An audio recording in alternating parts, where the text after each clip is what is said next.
Hallelujah. आइए प्रार्थना करते हैं। हमारे अच्छे प्रेमी पिता, हम आपको धन्यवाद देते हैं। धन्यवाद देते हैं अच्छे पिता, आपकी भरपूरी के लिए, आपकी आशीषों की भरपूरी के लिए। धन्यवाद देते हैं पिता, हमें भीतर से नया बनाने के लिए, हमें अपनी सोचें, अपनी इच्छा, अपने विचार देने के लिए पिता हम आपको धन्यवाद देते हैं। आज हम आपके दृष्टिकोण से दुनिया को देख सकते हैं, चीज़ों को देख सकते हैं। हम उसके लिए आपका दिल की गहराइयों से धन्यवाद देते हैं। आपने हमें विश्वास की आंखें दी हैं, हम उसके लिए भी आपको धन्यवाद देते हैं। आप हमारे सबसे अच्छे पिता हैं जो हमें अपने पूरे दिल से प्यार करते हैं, और आपका प्यार हम सब के लिए काफ़ी है। धन्यवाद देते हैं पिता, आपका प्यार हमें जीवन देता है। यीशु, हम धन्यवाद देते हैं कि आपने हमें अपना जीवन दिया, और केवल जीवन नहीं, जीवन बहुतायत से दिया है। धन्यवाद देते हैं प्रभु। धन्यवाद, हम सब यहाँ इकट्ठा हुए हैं इस फेलोशिप पे। प्रभु आप अपनी आशीष को दीजिए। प्रभु आपकी उपस्थिति यहाँ है जो सब कुछ को नया कर सकती है, दुष्ट के हर बंधन को तोड़ सकती है, शैतान की हर एक चाल को कैंसिल कर सकती है। जो भी इस जगह पर आया है, अगर वो बीमार आया है, कमज़ोर आया है, किसी रीति से भी दुष्ट के किसी झूठ और धोखेबाजी में वो घिरा हुआ आया है, जब वो यहाँ से जाएगा आज़ादी के साथ जाएगा। प्रभु यीशु मसीह के नाम से हम आपको धन्यवाद देते हैं प्रभु। धन्यवाद देते हैं यीशु, जो मनुष्य से संभव नहीं है वो आपसे संभव है, क्योंकि आपसे सब कुछ हो सकता है। हम धन्यवाद देते हैं परमेश्वर आपको कि आपको हमारी चिंता और आपको हमारा ध्यान है। जितने लोग यहाँ हैं, जितने लोग ऑनलाइन हैं, सबको आप नामों नाम आशीष दें। इनके अपनों को आप ब्लेस करें पिता, इन सब को अपना दृष्टिकोण दें। इन सब के दिनों में, इनके विचारों में आपका ओपिनियन काम करने पाए, ये आपकी राय से जिए प्रभु। प्रभु यीशु, मैं आपको धन्यवाद देती हूँ यीशु कि आपने इन्हें अपने लिए चुन लिया है, आपने इन्हें अपने राज्य के लिए चुन लिया है प्रभु, ताकि ये संसार में एक बड़ा अंतर लाने वाले बने। धन्यवाद देते हैं प्रभु हम आपको, इनकी सारी ज़रूरतों को अपनी महिमा के उस धन से जो मसीह यीशु में आप पूरा करेंगे। मेरी भी आप पूरा समय मदद और सहायता करेंगे। मैं आपकी ओर ताकती हूँ प्रभु, मेरे जीवन को आप अपनी महिमा का मार्ग बनाकर इस्तेमाल करने जा रहे हैं। मैं उसके लिए आपको धन्यवाद देती हूँ। हमारी सोच और समझ से बढ़कर, मांगने और प्रार्थना से अधिक आप सारी बातों को सिद्धता से पूरा करने जा रहे हैं। आमेन, आमेन एंड आमेन। हालेलुया। जीवन मिल्या मिल्या आशीष ठहरी ठहरी बरकत आई आई है यीशु। जीवन मिल्या मिल्या आशीष ठहरी ठहरी बरकत आई आई है यीशु। कहिए, जीवन मिल्या मिल्या आशीष ठहरी ठहरी बरकत आई आई है यीशु। बंधन टूट गए गम भी मुक गए अथरू सुख गए यीशु। बंधन टूट गए गम भी मुक गए अथरू सुख गए यीशु। जीवन मिल्या मिल्या आशीष ठहरी ठहरी बरकत आई आई है यीशु। जीवन मिल्या मिल्या आशीष ठहरी ठहरी बरकत आई आई है यीशु। मेरी ढाल बन जाता, ख्याल रखता हर पल का, मेरे सुख दुख दा साथी मेरे नाल नाल चलदा। मेरे सुख दुख दा साथी मेरे नाल नाल चलदा। मेरी ढाल बन जाता, ख्याल रखता हर पल का, मेरे सुख दुख दा साथी मेरे नाल नाल चलदा। मेरे सुख दुख दा साथी मेरे नाल नाल चलदा। ना मैं थकना ना मैं अकना थकना करांगा महिमा, महिमा है यीशु। ना मैं थकना थकना, ना मैं अकना करांगा महिमा है यीशु। जीवन मिलिया मिलिया आशीष ठहरी ठहरी बरकत आई यीशु। बंधन टूट गए गम भी मुक गए।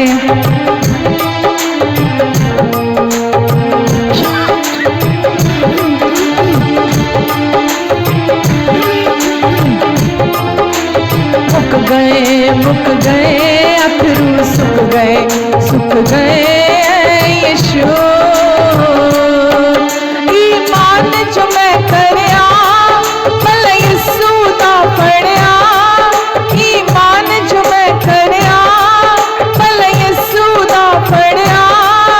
उन तरस मेरे ते खा मैनू चंगा है करना। उन तरस मेरे ते खा ईमान जो मैं करया भला यीशु दा फड़िया। उन तरस मेरे ते खा मैनू चंगा है करया। उन तरस मेरे ते खा चाँजे चढ़ गया डुबया तर गया दुश्मन हार गया चाँजे चढ़ गया डुबया तर गया दुश्मन हार गया यीशु। जीवन मिलिया आशीष ठहरी बरकत आई है। झूमते हुए गाते हुए बंधन टूट गए गम भी मुक गए अथरू सुख गए हैं यीशु। जीवन मिलिया आशीष ठहरी बरकत आई यीशु। जीवन दा दरिया विच चाहना वा तरना। यीशु जीवन दा दरिया विच चाहना वा तरना। मेरे जह बेटे दा हाथ यीशु ने फड़ना। मेरे जह बेटे दा यीशु जीवन दा दरिया विच चाहना वा तरना। मेरे जह बेटे दा हाथ यीशु ने फड़ना। मेरे जह बेटे दा ना कोई लभया ना कोई होना यीशु जिया सोना है यीशु। ना कोई लभया ना कोई होना यीशु जिया सोना है यीशु। जीवन मिलिया आशीष ठहरी। धन्यवाद करते हैं पिता हम आपको आई है यीशु। जीवन मिलिया आशीष ठहरी बरकत आई है यीशु। बंधन टूट गए गम भी मुक गए अथरू सुख गए यीशु। जीवन मिलिया आशीष ठहरी बरकत आई है यीशु। जीवन मिलिया आशीष ठहरी बरकत आई है यीशु। बंधन टूट गए गम भी मुक गए अथरू सुख गए यीशु। बंधन टूट गए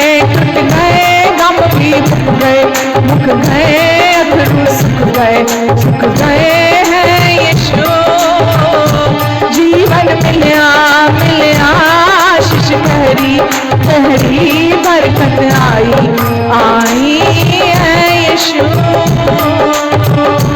जीवन मिलया मिलया आशीष मेरी बरकत आई है यीशु।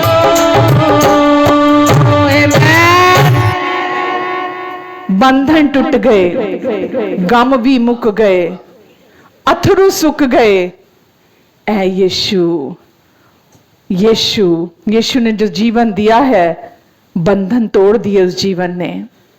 गम खत्म हो गई उस जीवन के द्वारा, आंसू सुखा दिए उस जिंदगी ने, और हमें जीवन और बरकतों से भर दिया अपने। जीवन मिलया मिलया, आशीष ठहर गई हमारे ऊपर आकर, बंधन टूट गए। ऐ यीशु, आमेन। प्रभु यीशु, पूरे दिल से आपकी महिमा गाते हैं, स्तुति करते हैं, आराधना करते हैं यीशु, क्योंकि आप जैसा कोई नहीं हो सकता। धन्यवाद देते हैं प्रभु हम आपको, धन्यवाद देते हैं यीशु आपको। हालेलुया, आमेन, आमेन। भजो नाम यीशु नाम, प्यारा नाम यीशु नाम। चाहे सुबह हो या शाम, चाहे सुबह हो या शाम, यीशु नाम रे। सारे भक्ति करो मिल गाओ यीशु नाम रे। सारे भक्ति करो मिल गाओ यीशु नाम रे। भजो नाम जपो नाम, प्यारा नाम यीशु नाम। भजो नाम जपो नाम, नाम। चाहे सुबह हो या शाम, चाहे सुबह हो या शाम, यीशु नाम रे। सारे भक्ति करो मिल गाओ यीशु नाम रे। सारे भक्ति करो मिल गाओ यीशु नाम रे।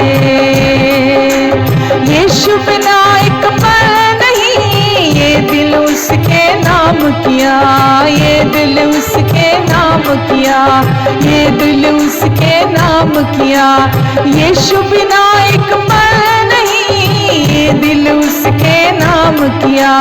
दुनिया में वो बात नहीं, चख कर उसको जान लिया, चख कर उसको जान लिया, चख कर उसको जान लिया। यीशु पर ही मोह लगाना, उसका ही गाना है। जय जयकार करो सब सारे, धन्य बनाना है। भजो नाम जपो नाम, प्यारा नाम यीशु नाम। भजो नाम जपो नाम, प्यारा नाम यीशु नाम। चाहे सुबह हो या शाम, चाहे सुबह हो या शाम, यीशु नाम रे। सारे भक्ति करो मिल गाओ यीशु नाम रे। सारे भक्ति करो मिल गाओ यीशु नाम रे। धन दौलत का मोल नहीं, तूने ऐसा दाम दिया, तूने ऐसा दाम दिया, तूने ऐसा दाम दिया। फिर से, धन दौलत का मोल नहीं, तूने ऐसा दाम दिया, तूने ऐसा, हाँ तूने ऐसा दाम दिया। धर्म कर्म के बंधन से मुझको है आजाद किया, मुझको है आजाद किया, मुझको है आजाद किया। धर्म कर्म के बंधन से मुझको है आजाद किया, मुझको है आजाद किया। जिसने रिश्ता जोड़ा मुझसे, उसका ही गुण गाना है। जय जयकार करो सब सारे, धन्य बनाना है। सबको नाम, सबको नाम, प्यारा नाम यीशु नाम। भजो नाम जपो नाम, प्यारा नाम यीशु नाम। चाहे सुबह हो या शाम, चाहे सुबह हो या शाम, यीशु नाम रे। सारे भक्ति करो मिल हालेलुया। सारे भक्ति करो मिल गाओ यीशु नाम रे, भजो नाम जपो नाम प्यारा नाम यीशु नाम, भजो नाम जपो नाम प्यारा नाम यीशु नाम। चाहे सुबह हो या शाम, चाहे सुबह हो या शाम यीशु नाम रे। सारे भक्ति करो मिल गाओ यीशु नाम रे। मैं सारे भक्ति करो मिल गाओ यीशु नाम रे। सारे भक्ति करो मिल गाओ यीशु नाम रे। सारे भक्ति करो मिल गाओ यीशु नाम रे। सारे भक्ति करो मिल गाओ यीशु नाम रे। सारे भक्ति करो मिल गाओ यीशु नाम। हालेलुया।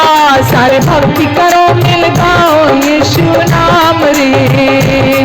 सारे भक्ति करो मिल गाओ यीशु नाम रे। सारे भक्ति करो मिल गाओ यीशु नाम रे। सारे भक्ति करो मिल गाओ यीशु नाम रे। सारे भक्ति करो मिल गाओ यीशु नाम रे। आमीन। हाँ यीशु, दुनिया में वो बात नहीं, चख कर उसको जान लिया। चख कर यीशु को हमने जान लिया कि संसार में वो बात नहीं है। धर्म कर्म के बंधनों से यीशु ने हमें आजाद किया। यीशु ने हमें आजाद किया। जिसने रिश्ता जोड़ा मुझसे, आज हमने किसी धर्म से रिश्ता नहीं जोड़ा। जिसने रिश्ता जोड़ा मुझसे उसका ही गुण गाना है।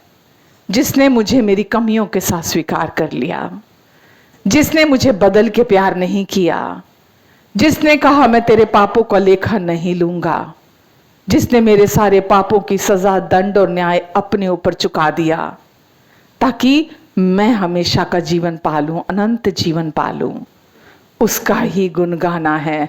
जय जयकार करो सब प्राणी, धन्य बनाना है। यीशु नाम, यीशु नाम, प्यारा नाम यीशु नाम। यीशु नाम से हर बंधन टूट जाता है। यकीन जानिए इस समय जब हम आराधना कर रहे हैं, शैतान का हर झूठ, उसकी हर धोखेबाजी, उसकी हर चाल आपके पैरों के नीचे है, क्योंकि आप सच की भक्ति कर रहे हैं, इसीलिए उसका झूठ आपके पैरों के नीचे है। हर बीमारी आपके पैरों के नीचे है। हर जो कुछ भी उसकी प्लानिंग है वो आपके पैरों के नीचे है। आप उस पर राज करते हैं, वो आप पर राज नहीं करता। हालेलुया, आमीन। सामर्थ है यीशु के नाम में, सामर्थ है यीशु के नाम में, सामर्थ कुछ भी बदलने की के नाम में। बंधन टूटे, बंधन टूटे, बंधन टूटे, बंधन टूटे, बंधन टूटे, बंधन टूटे। शांति है यीशु के, आपके प्रियजनों को शांति देने के लिए यीशु का नाम काफी है। यीशु के नाम में कहिए, शांति है यीशु के नाम में, शांति है यीशु के नाम में। बंधन टूटे, बंधन टूटे, बंधन टूटे, बंधन टूटे,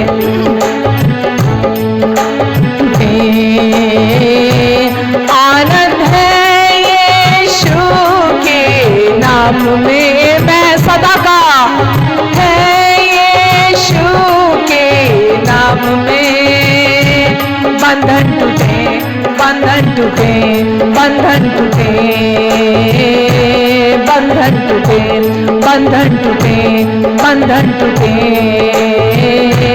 प्यार है यीशु के नाम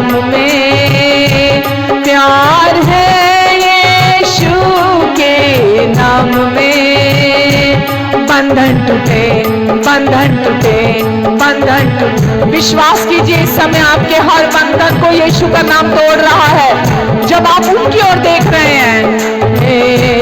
जीवन है यीशु के नाम में, सिर्फ यीशु नाम में जीवन है, क्योंकि यीशु ही जीवन है नाम में। बंधन टूटे, बंधन टूटे, बंधन टूटे, बंधन टूटे, बंधन टूटे, बंधन टूटे। संतुष्टि है यीशु के नाम में, संतुष्टि है यीशु के नाम में। बंधन टूटे, बंधन टूटे, बंधन टूटे,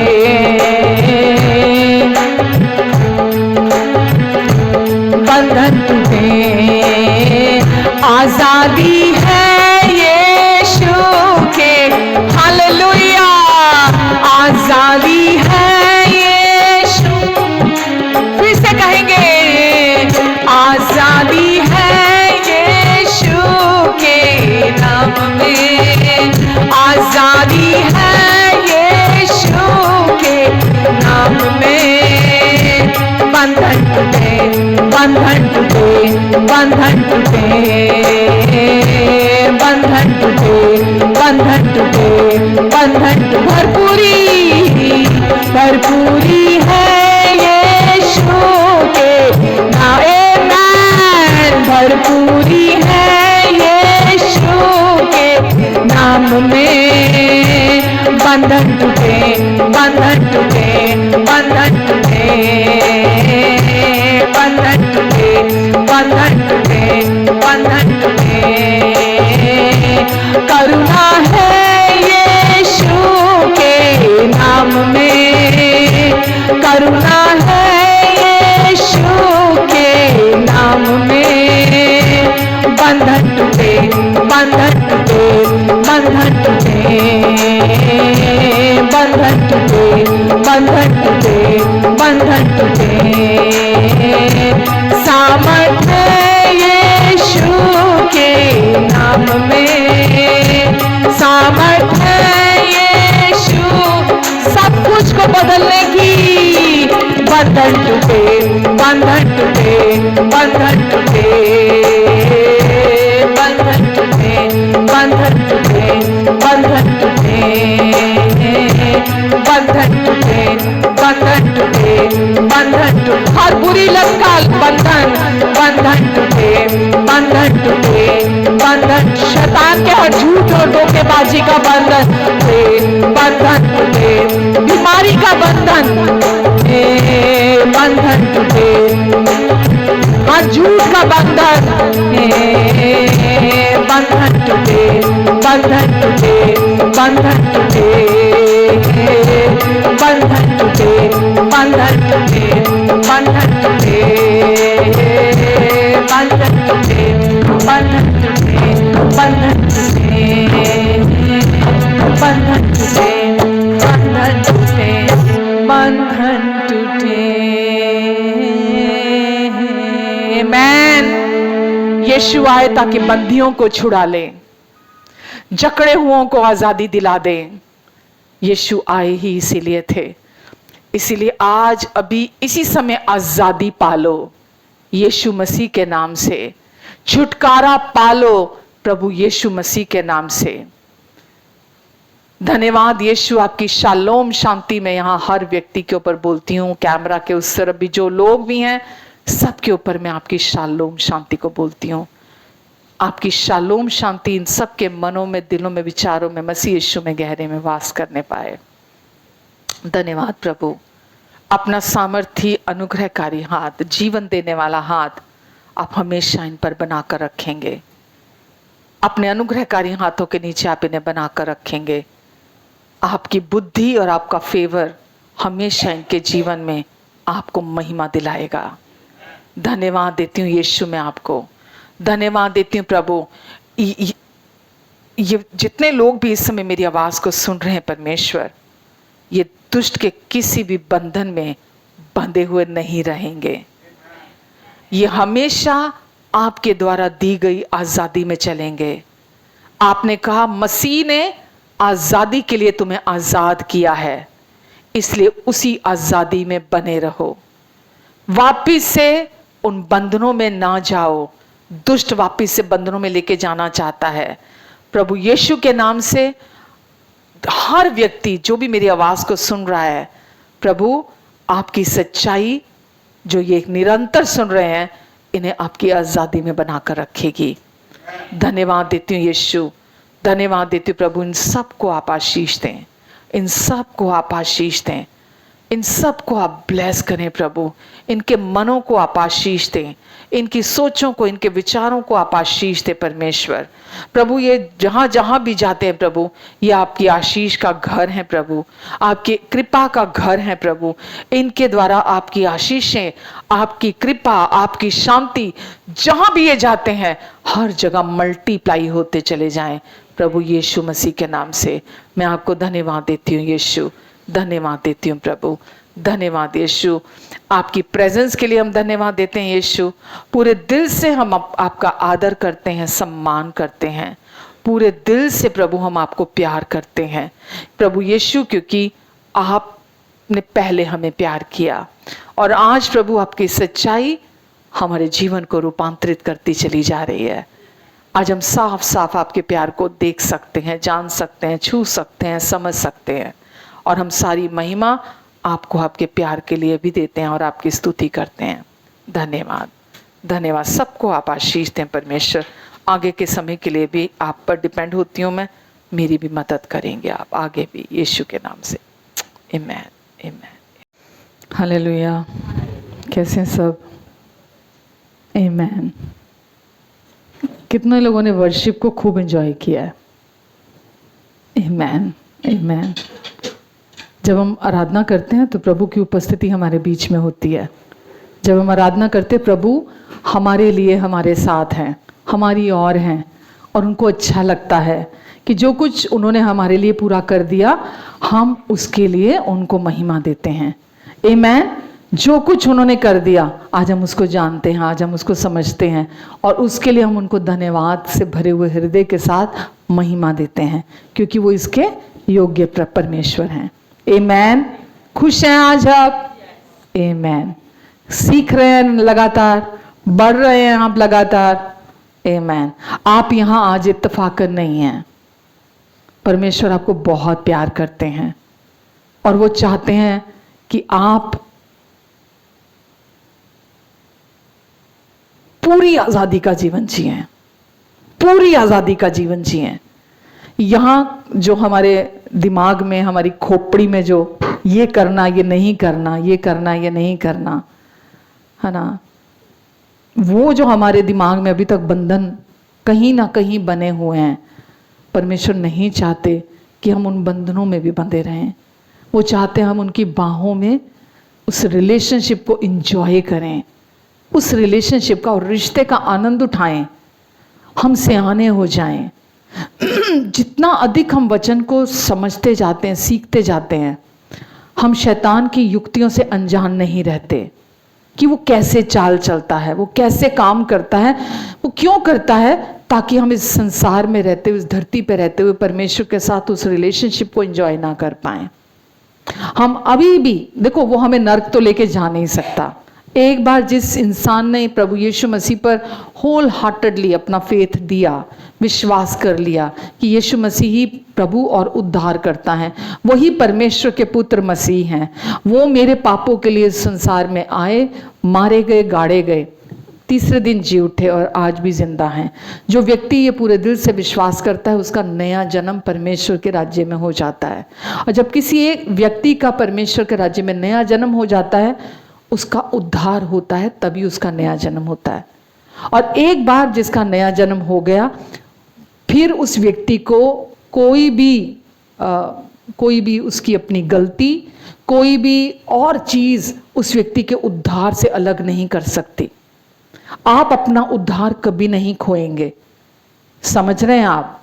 आपकी किसी गलती की वजह से भी आप अपना मोक्ष, अपनी मुक्ति को नहीं खो सकते। अब क्यों? क्योंकि अब आप परमेश्वर की जिम्मेदारी बन जाते हैं। लेकिन शैतान क्योंकि वो ये जानता है, आप भूल जाते हैं, पर वो क्योंकि ये जानता है कि अब वो आपको नरक नहीं लेके जा सकता, वो ये जानता है, इसलिए वो क्या चाहता है कि कम से कम यहां तो तुम नरक भोग लो। यहां नरक भोगना क्या है? बीमारी में रहना, कर्जे में रहना, कमी घटी में, और डिप्रेशन में रहना, दुखी रहना, निराश रहना, हताश रहना, ना, हमेशा डर में जीना, हमेशा तनाव में रहना, हमेशा चिंता का जीवन जीना, ये सब क्या है? ये परमेश्वर की इच्छा नहीं है, परमेश्वर कभी नहीं चाहते हैं। पर वो अपना पूरी फोर्स के साथ आपके जीवन में इन सारी चीज़ों को लाने की कोशिश करता है, ताकि आप उन्हीं चीज़ों को सच मानते रहो, परमेश्वर की सच्चाइयों से आप दूर रहो। हालेलुया। तो इसीलिए जो मैं आज अब बात करने जा रही हूँ, ये इस चीज़ को मैंने बड़े करीब से अपने जीवन में अनुभव किया है, अपनों के जीवन में, अपनी फैमिली में, अपने रिश्तों में, अपने आसपास इस संसार के लोगों में मैंने इस चीज़ को बहुत करीब से देखा है। इसीलिए मेरे लिए ये जो मैं आज आपके साथ शेयर करने जा रही हूँ, इसीलिए मैं चाहती थी इसको कि मैं आपके साथ शेयर करूँ, बिकॉज मैं खुद इसमें से होकर गुजरी हूँ और मैंने अपने चारों तरफ फैमिली में और लोगों की ज़िंदगी में भी इस चीज़ को देखा है। परमेश्वर नहीं चाहते कि जैसे कि मैं लास्ट 2 वीक से बात कर रही हूँ कि परमेश्वर चाहते हमारा जो परसेप्शन है, हमारी जो दृष्टि है, हमारा जो दृष्टिकोण है, वो परमेश्वर चाहते हैं उनके अनुसार। वो ये नहीं चाहते कि हमारा दृष्टिकोण जैसे दुनिया के लोग चीज़ों को सोचते हैं, देखते हैं, बोलते हैं, समझते हैं, चलते हैं, हमारा दृष्टिकोण उसके मुताबिक ना हो।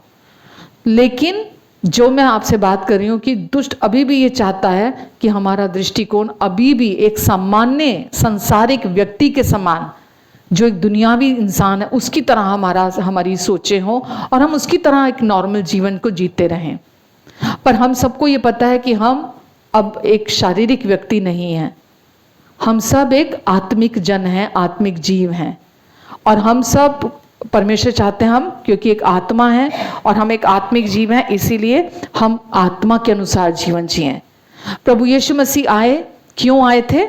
हमें बचाने के लिए आए थे। और हमें एक और क्या मकसद था? हमें छुड़ाने के लिए आए थे। वचन में लिखा है धर्मी का वंश भी छुड़ाया जाएगा। ठीक है, तो वो आए थे ताकि हमें आजाद कर सके, हमें छुड़ा सके, क्योंकि उन्होंने हमें अब छुड़ा दिया, इसीलिए हम आज कौन हैं? परमेश्वर के निज भाग हैं, हम परमेश्वर की संतान, उनके बेटे बेटियां हैं, क्योंकि यीशु ने इस काम को हमारे लिए पूरा कर लिया। पर वो ये चाहते हैं अब हमारे लिए कि जैसे हमने आत्मा के जीवन में समृद्धि पाई है, आत्मिक तौर पर हमने समृद्धि पाई है, वहां कोई बढ़ोतरी की जरूरत नहीं है, वहां कोई चंगाई की जरूरत नहीं है आत्मिक क्षेत्र में, वहां कोई बदलाव की जरूरत नहीं है हमारे आत्मिक क्षेत्र में। हम वहां पूरी रीति से समृद्ध हैं, हम वहां पे सब कंप्लीट हैं, परमेश्वर के जैसे हैं, उनकी पवित्रता में, धार्मिकता में, जिसकी मैंने पिछले हफ्ते भी बात की थी। हम अंदर से पूरी तरीके से सिद्ध बना दिए गए हैं और परमेश्वर के स्वरूप और समानता, उनके स्वभाव में हम उनके साथ एक करके जोड़ दिए गए हैं। तो परमेश्वर चाहते, जैसे हमने आत्मिक रीति से परमेश्वर का जीवन प्राप्त किया और सिद्ध बना दिए गए हैं, वहां हम पूरी रीति से समृद्ध हैं। तो हम वहीं ना रुक जाएं, हम उसी रीति से शारीरिक और मानसिक रीति से भी उसी समृद्धि में चलें जो हमें आत्मा में दे दी है परमेश्वर ने। आपको समझ में आ रहा है मैं क्या कह रही हूं? जैसे हम आत्मा में हैं, हम वैसे ही अपने मन में समृद्ध हो, वैसे ही अपने शरीर में समृद्ध हो, वैसे ही अपने मन में स्वस्थ हो और वैसे ही अपने शरीर में भी हम स्वस्थ जीवन जिएं। ठीक है, हम एक आत्मा है, हमारे पास एक मन है और हम इस शरीर में रहते हैं। आमीन। हम एक कौन है? आत्मा है। हमारी सच्चाई क्या है? आज हमको पहले पता नहीं था, आत्मा क्या होती है, मन क्या होता है, शरीर क्या होता है ना। कोई भी कुछ भी बोल देता था, हम उसी को सच मान जाते थे। लेकिन आज हम सच को जानते हैं कि हम एक स्पिरिट बीइंग हैं, हम एक आत्मिक प्राणी हैं, आत्मिक जीव हैं। हमारे पास एक मन है और हम इस शरीर में रहते हैं। जब आप इस ऑर्डर में सोचते हैं, इस ऑर्डर में जब आप चलते हैं, तो आप बिल्कुल परमेश्वर जैसा जीवन चाहते हैं, आप उसी रीति से जीवन को जीने लगते हैं। तो केवल आत्मा में आपको स्वस्थ और संपूर्ण और समृद्ध होना काफी नहीं है, ठीक है, जो कि आप हो वहीं तक रुक जाना काफी नहीं है। परमेश्वर चाहते हैं आप बाहरी रीति से भी अपने मन में भी स्वस्थ हो, संपूर्ण हो और समृद्ध हो। मन में भी कोई आपके उथल पुथल, कोई तूफान, कोई नकारात्मकता, कोई डर, कोई चिंता, कोई तनाव, कोई निराशा, कोई हताशा आपके मन में भी ना हो। इंसान बीमार किन चीजों से होता है? इन्हीं चीजों से होता है ना। डर होता है, तनाव होता है, चिंता होती है, आपके अंदर निराशा आती है, आपके अंदर हताशा आती है। ये चीजें क्या करती है? इंसान को बीमार कर देती हैं मन से। और मन बीमार है तो इंसान का शरीर भी बीमार है। आमीन। तो परमेश्वर चाहते हैं हम सब चीजों में संपूर्ण हो, हर क्षेत्र में हमें मजबूत होना है। जैसे हम आत्मा में मजबूत हैं, कोई कमी नहीं है, ऐसे ही मन में मजबूती का जीवन जिए हम, और शरीर में भी हम हमेशा मजबूत हो, हमें होना चाहिए मन में भी और शरीर में भी। आमीन। हाँ, समझ आ रहा अभी तक आपको? हमको मन और शरीर के लिए मेडिकल साइंस पर या बाहर जो लोग भी हमारे लिए हैं, क्या बोलूं मैं उनको, कंसल्टेंट्स जो होते हैं हमारे लिए, हमको मन और शरीर के लिए ये नहीं है कि हम अब चर्च हैं, आते हैं, ठीक है, आत्मा में हमको पता चल गया हम कौन है। बाकी जब मुझे जरूरत पड़ेगी मेरे मन के लिए, मुझे जरूरत पड़ेगी मेरे शरीर के लिए, तो बाहर है ना मेडिकल साइंस, उनकी हेल्प ले लूंगी मैं जाके, उनकी हेल्प ले लूंगा मैं जाके। दवाइयां हैं, ऑपरेशन है, डॉक्टर्स हैं, सब हैं। क्यों मैं मतलब चर्च को ये चीजों के लिए, मतलब क्या बोलूं मैं, अभी तक अज्ञानता में चर्च बनी हुई है कि अगर हीलिंग चाहिए मन की तो बाहर हैं, डॉक्टर्स हैं, दवाइयां हैं। अगर शरीर की चंगाई चाहिए, मतलब वो उधर सोच ही नहीं आती है, उनको मालूम ही नहीं है, उनको ट्रेन ही नहीं किया जाता। अगर मैं यहां बात कर रही हूं कि हमको मन में और शरीर में समृद्ध होना चाहिए, संपूर्ण होना चाहिए, चंगा होना चाहिए, तो मैं ऑन होल, मैं बॉडी ऑफ क्राइस्ट चर्च की बात कर रही हूं। समझ रहे हैं आप? मैं किसी एक व्यक्ति के लिए बात नहीं कर रही हूं, मैं अकेले अपनी बात नहीं कर रही हूं। हम सबको, हम कौन है? मसीह की, हम मसीह की देह हैं। तो हम सबको शरीर में कैसा होना चाहिए? समृद्ध होना चाहिए, संपूर्ण होना चाहिए, हमें चंगा होना चाहिए। हम मन में भी ऐसा ही होना चाहिए, मजबूत, समृद्ध, संपन्न, चंगे, हील्ड, कंप्लीटली हील्ड, पूरी आजादी होनी चाहिए हमारे मन के अंदर। मसीह में आने से पहले नहीं होती है ये आजादी। गिल्ट, कंडमनेशन आपके अंदर होती है, शर्मिंदगी आपके अंदर होती है ना। लोगों का वैलिडेशन पाने के लिए, है ना, लोग छलांगे मारते हैं लंबी कि उनको लोगों का वैलिडेशन मिल जाए, वो कुछ करें ताकि लोग उनको पसंद करें, लोग उनको प्यार करें, है ना, लोगों के सामने वो अपने आप को प्रूव कर सके। पर ये सब क्या है? ये चीजें मन को बीमार करती हैं। जब हम दूसरों को दिखाने के लिए, दूसरों के वैलिडेशन के लिए जब हम कुछ करते हैं, ये हमें मन से बीमार करती हैं। तो परमेश्वर क्या कहते हैं? आपको मन में कैसा होना चाहिए? टोटल फ्री, टोटल फ्रीडम आपके मन में होनी चाहिए। आपको कुछ नहीं सोचना। परमेश्वर को दो चीजों में इंटरेस्ट है, आपके लिए, मेरे लिए, हम सब के लिए। मालूम है क्या? कि आपका और मेरा सारा ध्यान, सारा हमारा जो बोलते हैं ना कि केंद्र बिंदु, हमारा परमेश्वर हो। आज दुनिया के लोग क्या कर रहे हैं मालूम? वो रूल्स जो बाइबल में हैं, ओल्ड टेस्टमेंट में, पुराने व्यवस्था के हैं, वो अभी भी उन रीति रिवाजों, नियमों के बंधनों में फंसे हुए हैं। वो उसकी आज्ञाकारिता के थ्रू वो परमेश्वर को खुश करने में लगे हुए हैं। और जब वो नहीं कर पाते हैं तो डिप्रेशन में चले जाते हैं, नहीं कर पाते हैं तो गिल्ट में चले जाते हैं, कंडमनेशन में चले जाते हैं कि मैंने ये नहीं किया, मैंने वो नहीं किया, मैं ये नहीं कर पाया, मैं वो नहीं कर पाया। और ये चीज़ें इंसान को बीमार करती हैं। परमेश्वर क्या चाहते हैं? वो ये नहीं चाहते कि आप व्यवस्था के नियमों का पालन करें अपनी कोशिशों से। परमेश्वर आपसे क्या चाहते हैं? आपका फोकस और आपका ध्यान, आपकी अटेंशन। उनको आपसे कुछ नहीं चाहिए, क्योंकि जब हमारा फोकस, हमारी अटेंशन परमेश्वर पर लगी होती है तो हम वास्तविक शांति, वास्तविक आज़ादी और वास्तविक रेस्ट को अपने जीवन में एंजॉय करते हैं। क्या समझ में आ रहा आपको? जब हमारा फोकस, हमारा ध्यान दुनिया पे नहीं, दुनिया की चीज़ों पर नहीं, परिस्थितियों पर नहीं, अपनी परफॉर्मेंस पर नहीं कि मैं क्या अच्छा कर रहा हूँ, मैं क्या अच्छा नहीं कर रहा हूँ, उस पर नहीं, सिर्फ परमेश्वर की सच्चाइयों पर, जो वो कहते हैं उस पर होती हैं, तो हम सच्ची आज़ादी, सच्चा रेस्ट, सच्ची शांति को तब अपने जीवन में एक्सपीरियंस करते हैं।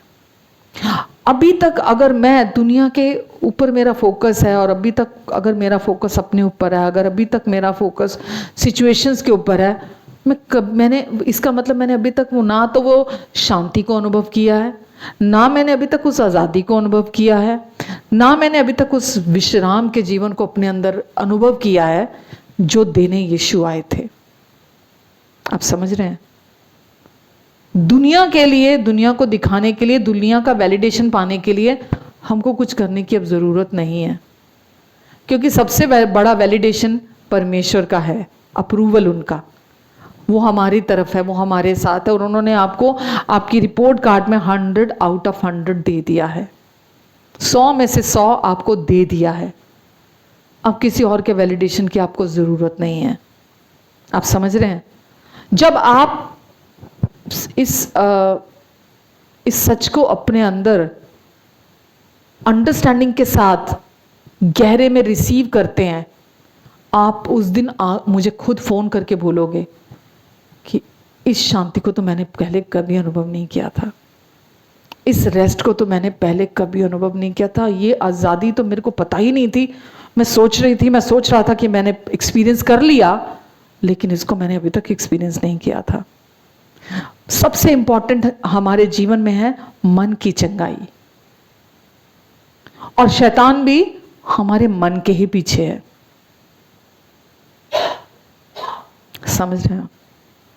वो हमें मन में बीमार करना चाहता है, क्योंकि अगर उसने मन में जगह बना ली तो बाकी सब काम उसका काम हम खुद कर देते हैं। आमेन। इन तीनों एरियाज में परमेश्वर चाहते हैं हम हमेशा आशावान बने रहें। आत्मा का क्षेत्र, प्राणों का क्षेत्र, हमारे मन का, और हमारे शरीर का क्षेत्र, हम आशा से भरे रहें, क्योंकि परमेश्वर ने हमें अपने रिसोर्सेज, अपने टूल्स दिए हैं इन एरियाज में। क्या टूल्स हैं हमारे पास? परमेश्वर का वचन है हमारे पास, और शैतान इन सारे एरियाज में हमें आशाहीन करना चाहता है। अगर सोचिए, एक इंसान बहुत चिंता में है, बहुत तनाव में है, डर में जीवन जी रहा है, तो उसके जीवन में क्या होगा मालूम? डर, तनाव, चिंता, दोष, अगर ये सब है किसी के जीवन में, तो आप उसके जीवन में क्या देखोगे? डिप्रेशन है तो क्या नजर आएगा आपको?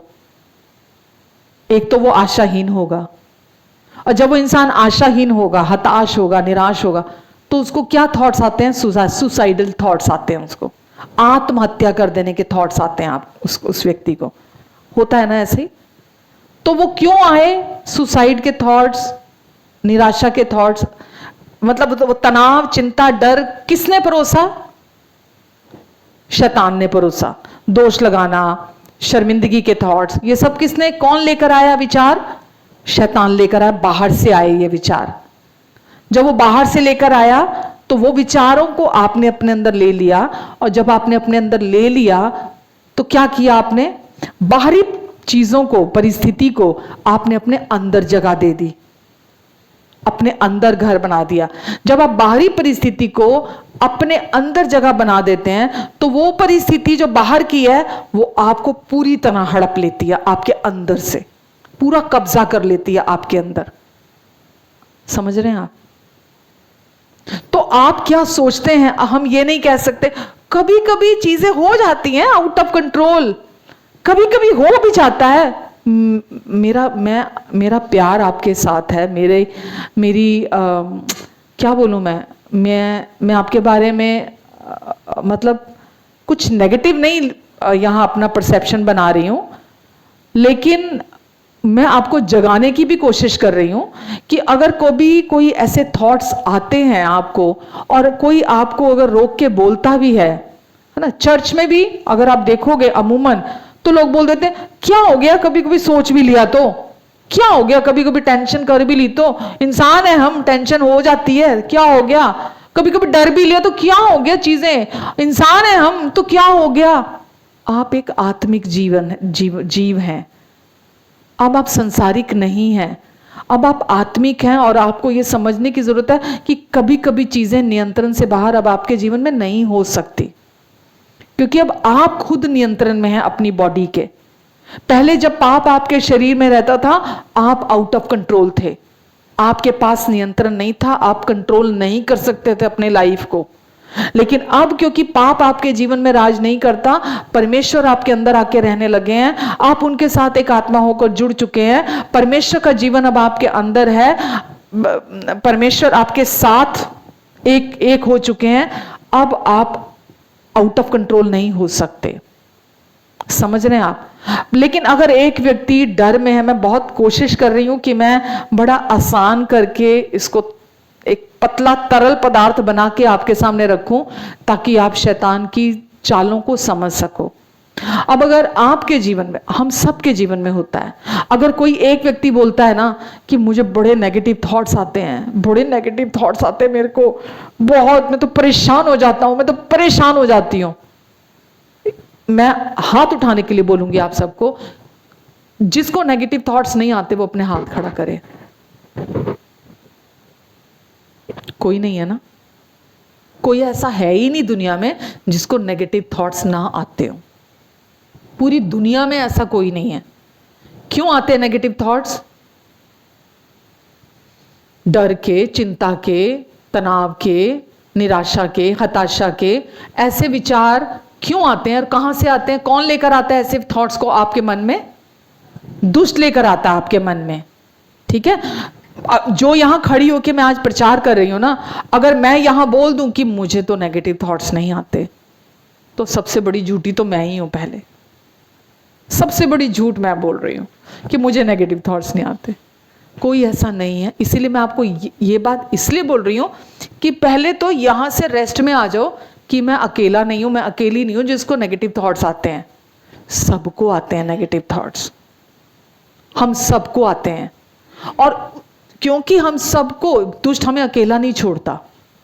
ठीक है, आपके अंदर परमेश्वर ने, मैंने बोला आप आत्मा में पूरी रीति से 100% कंप्लीट हो, पवित्र हो, धर्मी हो, परमेश्वर का अप्रूवल पाए हुए हो, प्रभु यीशु मसीह के कारण, उनके द्वारा आप प्रेम किए गए हो, प्रभु यीशु मसीह के द्वारा। ठीक है, यीशु आए इसीलिए थे ताकि जो कोई विश्वास करेगा, यीशु ने जो क्रूस पर पूरा किया, उसके, जब वो यीशु पर के उस पूरा हुए काम पर विश्वास करता है तो परमेश्वर अपना ये जीवन उसके अंदर डाल देते हैं। तो अब आत्मा में तो कोई कमी है नहीं है, कोई दोष नहीं है, कोई घटी नहीं है आपके अंदर। तो अभी आपको क्या करने की जरूरत है? अभी आपको ये समझने की जरूरत है कि मैं वो नहीं हूं जो मैं आउटवर्डली, मेरा बिहेवियर है, जो मैं बाहर से करता हूं, मैं वो नहीं हूं। या जो मेरे को नकारात्मक विचार बाहर से शैतान दे रहा है वो मैं नहीं हूं। मैं बुरे विचार नहीं सोच रहा, मैं गलत नहीं सोच रहा, क्योंकि अब मेरे अंदर प्रभु यीशु मसीह ने अपना मन डाल दिया है। ठीक है, अब वो पुराना मन मेरे अंदर से चला गया है, मेरे अंदर उन्होंने अपना नया मन डाल दिया है। मेरे अंदर नए विचार हैं, मेरे अंदर नई इच्छाएं हैं, मेरे अंदर नई सोचें डाल दी हैं प्रभु यीशु मसीह ने। पर हमारा एक शत्रु है शैतान, जो बाहर से अपने विचार हम पर थोपना चाहता है। और जब वो लेकर आता है, हमें मालूम परमेश्वर ने एक पावरफुल पावर दी है, एक बहुत शक्तिशाली हमें अपनी एक सामर्थ्य दी है, एक जिसको जीवन भर, मेरे को जो समझ में आता है, मेरी जो अंडरस्टैंडिंग कहती है कि जीवन भर मुझे कुछ नहीं करना, क्योंकि मैंने यीशु को अपना प्रभु और उद्धारकर्ता स्वीकार किया और अब मैं उस आजादी को पा ली हूं, जिसको गलातियों 5:1 में यीशु ने बोला, वचन में लिखा है, मसीह ने आजाद रहने के लिए तुम्हें आजाद किया है, उसी आजादी में बने रहो। अब मैंने वो आजादी पा ली, मेरा उद्धार हो गया, मेरा परमेश्वर के साथ हमेशा के लिए रिश्ता बन गया। अब मैं और परमेश्वर रिलेशनशिप में हैं। अब मुझे जीवन भर क्या करना है, कोई बताएगा?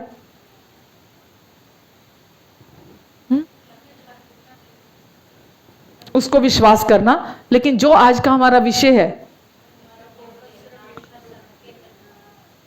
बिल्कुल सही है। यहां और करीब आके और थोड़ा गहरे में आके समझते हैं। सबसे पहले मुझे ये चुनाव करने की जरूरत है कि जब वो शैतान तनाव के, चिंता के, डर के, क्योंकि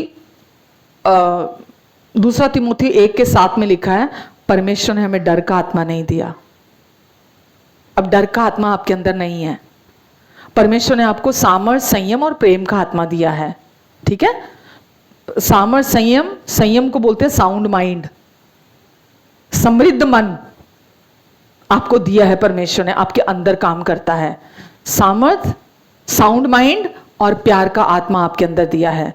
अब आपके अंदर डर का आत्मा काम नहीं करता है, तो आपको यह समझने की जरूरत है कि अब मेरे अंदर डर का आत्मा जो पहले काम करता था, परमेश्वर ने उससे मुझे आजादी दिला दी है।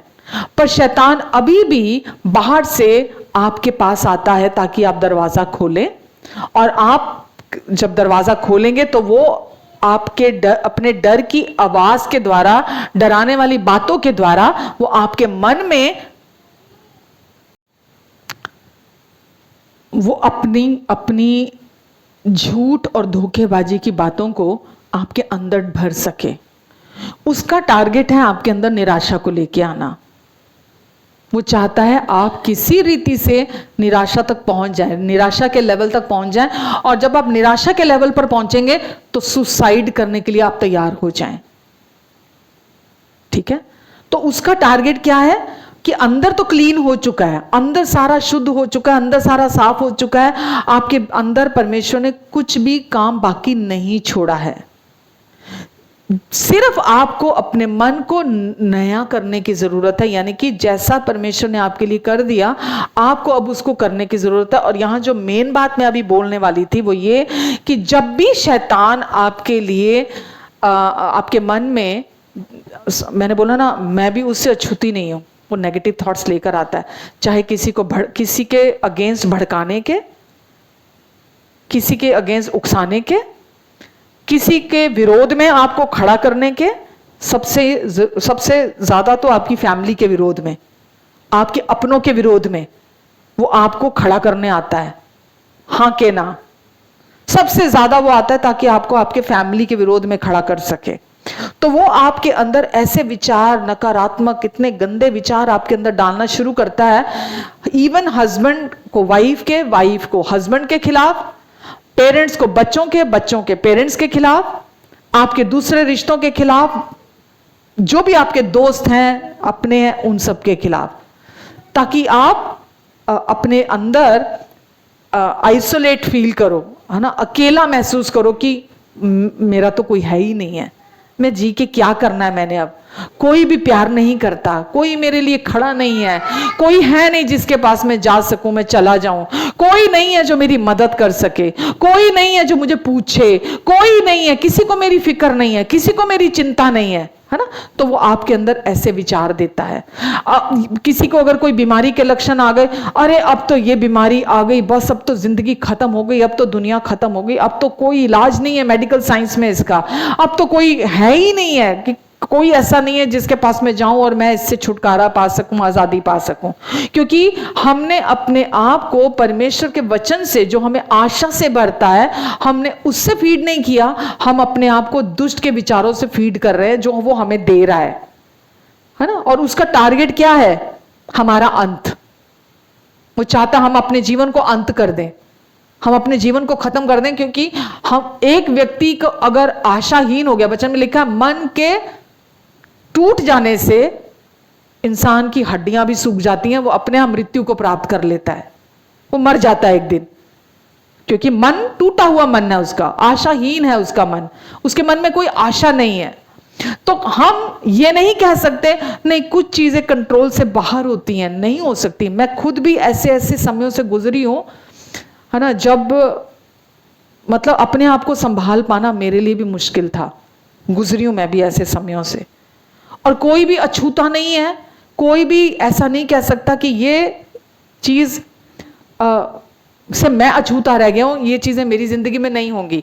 सबसे बड़ा है मृत्यु। हम सबको किसी अपने से एक दिन अलग भी होना पड़ेगा ही पड़ेगा। हम नहीं कह सकते कि ये रिश्ते परमानेंट है हमारे। दुनिया मर रही है, मेरी फैमिली नहीं मरेगी, मैं नहीं मरूंगा। दुनिया मर रही है, दुनिया खत्म हो रही है, लेकिन हम तो जिंदा रहेंगे, हम नहीं कह सकते। हमें नहीं मालूम इस जिंदगी के सफर में कौन कब कितना हमारे साथ है, कौन कब अलग हो जाएगा। तो हम सबको ये समझने की जरूरत है कि परमेश्वर हमें जब वचन सिखाते हैं वो हमें पहले ही तैयार करते हैं ताकि हम अक्लमंद हो जाएं, हम समझदार हो जाएं। हम जो क्योंकि शैतान जो है ना वो वीक मोमेंट ढूंढता है हमारे हम कब बहुत कमजोर हैं, हमारे उन पलों की भी इंतजार करता है कि जब हम बहुत वीक पड़ जाते हैं, और वो उस समय पर आता है और हम बड़ी इजीली उसके हम ट्रैप में आ जाते हैं। तो परमेश्वर चाहते हैं हम जब भी दुष्ट हमारे अंदर डर के, चिंता के, दोष के, शर्मिंदगी के, निराशा के, हताशा के विचार लेकर आता है, हम चुनाव करें। क्या करें हम? मेरा आज मेन आपको समझाने का, सिखाने का ये मेन पॉइंट है कि जब भी ये विचार आते हैं वो आपके लिए और कोई नहीं करेगा, वो आपके लिए और कोई नहीं करेगा, वो आपको अपने लिए खुद करना पड़ेगा। क्यों करना पड़ेगा? अगर आपके पास पावर है तभी परमेश्वर आपको करने के लिए कह रहे हैं। अगर आप 2 कुरिन्थियों 10 निकालिए मेरे साथ, 2 कुरिन्थियों 10 का हम पढ़ेंगे 3 से लेके 5 तक। 2 कुरिन्थियों 10 3 से 5 तक।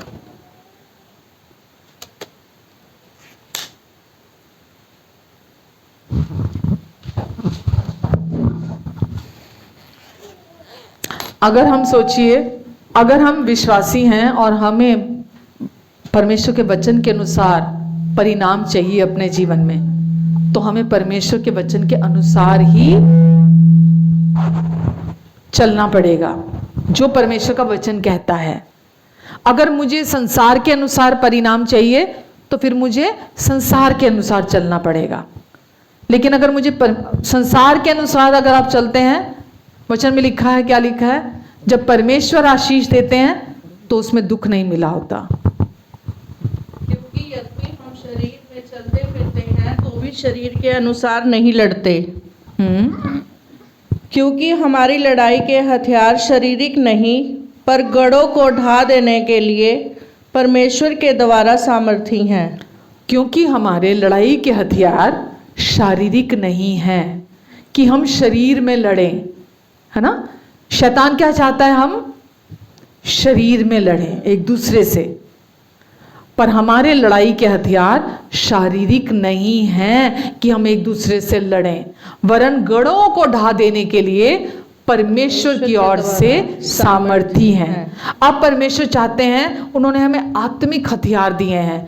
अब हम शारीरिक रीति से लड़ाई नहीं लड़ सकते हैं। वचन में लिखा है इफिसियों में, हमारी लड़ाई मांस और लहू से नहीं है कि हम आपस में लड़ें, बल्कि हमारी लड़ाई किससे है? हमारा एक ही शत्रु है और वो है शैतान। वो हमारा विरोधी है और वो चाहता है, वो हमारे भी विरोध में है और हमारे अपनों के भी विरोध में है। वो हमें हमारे भी विरोध में कर देता है और हमारे अपनों के भी विरोध में हमें कर देता है। लेकिन वचन आपको क्या कह रहा है? जब हम इसको समझते हैं ना, हम चुनते हैं कि अच्छा वचन कह रहा है कि मेरी लड़ाई परमेश्वर ने कहा कि अब हमारी लड़ाई शारीरिक नहीं है, मेरी लड़ाई शारीरिक नहीं है, मेरी लड़ाई अब आत्मिक है। आत्मिक से मतलब जब दुष्ट आएगा मुझे शरीर में नहीं लड़ना, मुझे जो परमेश्वर ने आत्मिक हथियार दिए हैं, मुझे उन आत्मिक हथियारों से उसके साथ लड़ना है। मुझे चुनाव करना है। ये आपके पास चुनाव है। देखो, दो चुनाव हैं आपके पास। पहला, या तो आप शरीर में खड़े हो जाओ लड़ने के लिए, या फिर आप जैसा परमेश्वर का वचन कहता है आप उसके अनुसार अपनी लड़ाई लड़ो। हालेलुया। हमारी लड़ाई के हथियार शारीरिक नहीं वरन गढ़ों को ढा देने के लिए परमेश्वर की ओर से सामर्थी हैं। उसके अगली वर्ष में लिखा है कि परमेश्वर की जो क्या लिखा है, तो हम कल्पनाओं को और हर एक ऊंची बात को जो परमेश्वर की पहचान के विरुद्ध में उठती है, परमेश्वर की पहचान के विरुद्ध उठती है, खंडन करते हैं। हाँ, और हर एक भावना को हाँ, कैद करके मसीह का आज्ञाकारी बना देते हैं। आमेन। देखो, शैतान जब आता है वो क्या लेकर आता है? अपने आइडियाज, अपने सजेशंस, अपने विचार वो लेकर आता है। अपनी धोखेबाजी, अपना झूठ आपके मन में लेकर आता है। क्या क्या बोला मैंने? झूठ, हाँ, और सजेशंस कि तू ऐसा कर लेना, तू ऐसा कर, तू ऐसा क्यों नहीं करता, तेरे को ये करना चाहिए, तेरे को ऐसा करना चाहिए। वो आपके पास अपने सुझाव लेकर आता है, वो नए नए आइडियाज आपके पास लेकर आता है। उसकी युक्ति, हर युक्ति हानि की है जो भी वो लेकर आता है, तो वो आपके मन में लेकर आता है, आपकी कल्पनाओं में, ताकि आप उन विचारों को ले लें। जब आप अपनी कल्पनाओं में उसके उन विचारों को ले लेते हैं जो मसीह के विरोध में उठती हैं, जो परमेश्वर के से ऊंची उठती हैं, उसकी बातें जो आपको विश्वास नहीं करने देती जो परमेश्वर कहते हैं, और जो प्रभु यीशु मसीह ने आपके लिए पूरा कर दिया, वो उन पर आपको टिके नहीं रहने देना चाहती। वो बातें ऐसी लेकर आता है कि आप उनसे अलग सोचने लगे, उनसे ऊंचा सोचने लगे आप। तो वो शैतान कैसे काम करता है? जब आप उस दरवाजे को बंद नहीं करते अपने मन के, जब वो विचार लेकर आता है आपके अपने के विरुद्ध में, आपके अगेंस्ट में, है ना, आपके फ्यूचर को लेकर मन में डर लेकर आने, आपको आने वाले कल की चिंताओं के विषय में, आपके बच्चों को लेकर, आपको आपके पास्ट को लेकर, है ना, आपको शर्मिंदगी के विचार, गंदे विचार लेकर आए, आपको किसी भी तरह के जब वो विचार लेकर आता है आपके पास, तो आपको उस समय क्या करना है? हम उनका खंडन करते हैं, उन विचारों का। हम उन विचारों का क्या करते हैं? खंडन करते हैं। खंडन कैसे करते हैं? हम चुनाव करते हैं कि वो विचार जो अगर परमेश्वर के नहीं है तो वो मुझे नहीं चाहिए। वो आइडिया अगर परमेश्वर के वचन से नहीं है, मुझे नहीं चाहिए। अगर परमेश्वर का वचन वो बातें नहीं कहता तो मुझे वो बातों को नहीं सुनना। अगर वो आपको आपके अपनों के खिलाफ भड़काने के लिए आता है, आपको उसको नहीं सुनना। अगर वो आपके बीच में विरोध पैदा करने के लिए आता है, आपके रिश्तों के बीच में, आपको उसका काम है आपके अंदर गंदे बीज डालना। आपको नहीं लेना, क्योंकि आपकी लड़ाई किसी भी इंसान से नहीं है, किसी भी से भी नहीं, मतलब किसी से भी नहीं है आपकी लड़ाई। आपके बॉस से नहीं है, आपके किसी कलीग से नहीं है। उनके पीछे शैतान है, दुष्ट की वो शक्ति है जो आपके विरोध में काम कर रही है। हम उस दुष्ट की शक्ति को तो नहीं मतलब पहचानते, हम उस इंसान को अपना विरोधी समझ के बैठ जाते हैं कि वो मेरे विरोध में आ रहा है, इसीलिए मैं उसके विरोध में आ रहा हूं। आपका कोई पड़ोसी आपका दुश्मन नहीं है, आपका कोई दोस्त आपका दुश्मन नहीं है।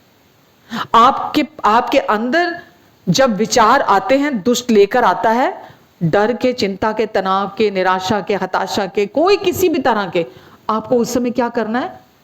ताकि वो आपकी कल्पनाओं में, आपकी कल्पनाओं में काम ना करने लगे और वो आपकी भावनाओं में वो काम ना कर सके, आपको चुनना है कि मुझे कौन सा ऑप्शन लेनी है, शैतान के झूठ की या परमेश्वर के सच की।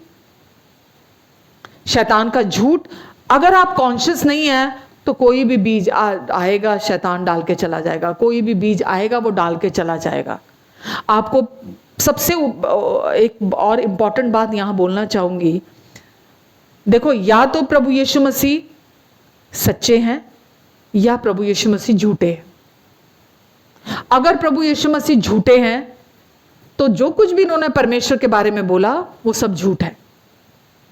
अगर प्रभु यीशु मसीह सच्चे हैं तो जो कुछ भी उन्होंने परमेश्वर के बारे में बोला वो सच है। ये दो ऑप्शंस हैं आपके पास।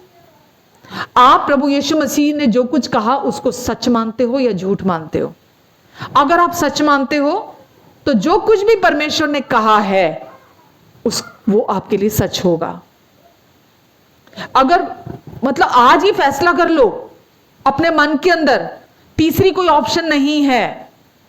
या तो प्रभु यीशु मसीह जो बोलते हैं वो सच है, और अगर वो जो नहीं बोलते वो सच नहीं है, वो झूठ है, तो वो झूठे हैं, खत्म।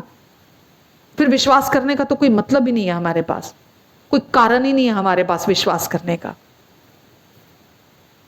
हालेलुया। क्योंकि जो यीशु ने कहा वो परमेश्वर के विषय में कहा। परमेश्वर सच्चे हैं, वो विश्वास योग्य हैं, वो हमारे प्रेमी पिता हैं, वो हमारे भले पिता हैं। ये सब किसने आकर हम पर रिवील किया? प्रभु यीशु मसीह ने आकर हम पर रिवील किया है। दुष्ट हमें परमेश्वर की करप्ट इमेज दिखाने आता है। देख, ये तो नहीं हुआ तेरी जिंदगी में, ये तो तूने मांगा था, देख तूने ये प्रार्थना की थी, ये तो नहीं हुआ, तो कहां परमेश्वर सच्चे हुए? कहां परमेश्वर सच्चे? कहां यीशु ने तो बोला था ऐसा कि मैं तो चंगा करने वाला प्रभु हूं, हुआ तो है नहीं, तो फिर वो कहां? तो फिर इसका मतलब वो झूठे हैं। इसका मतलब वो झूठे हैं। क्या मतलब हुआ? अगर आपके जीवन में, मैंने बोला ना, अगर आप डर में, चिंता में, दोष में, गलानी में, शर्मिंदगी में, हताशा में, निराशा में अगर आप जीवन जी रहे हैं तो क्यों जी रहे हैं? किसी के चेहरे से पता चल जाता है। अंदर का जीवन बोलने से, सबसे पहले तो चेहरे से कि अंदर क्या चल रहा है, किस पर विश्वास किया जा रहा है। शैतान के झूठ पर, जो परमेश्वर की इमेज को करप्ट दिखा रहा है हमको, जो हमारे अपनों के विरोध में हमें भड़का रहा है, जो हमें हमारे ही विरोध में कर रहा है, हमें निराशा में ले जाकर, है ना, वो हमारे जीवन के पीछे है कि हमारा जीवन खत्म हो जाए, या हम इस जीवन को ऐसे ही खत्म कर दें, ना खुश होकर, डिप्रेशन में रहकर, उदास रहकर, ऐसे ही हम जो प्रेजेंट मोमेंट्स हैं हमारी लाइफ के, जो परमेश्वर ने हमें इतनी आशीषित जिंदगी दी है, हम उसका आनंद बिल्कुल ना उठा सकें। तो अगर मेरे जीवन में डर, निराशा, जो सब ये लिस्ट है, एक है ना, एक सूची है, क्यों है वो? हमारे एग्जैक्टली हमारे खुद के चुनाव की वजह से वो जीवन, क्योंकि हमने उसको चुना है।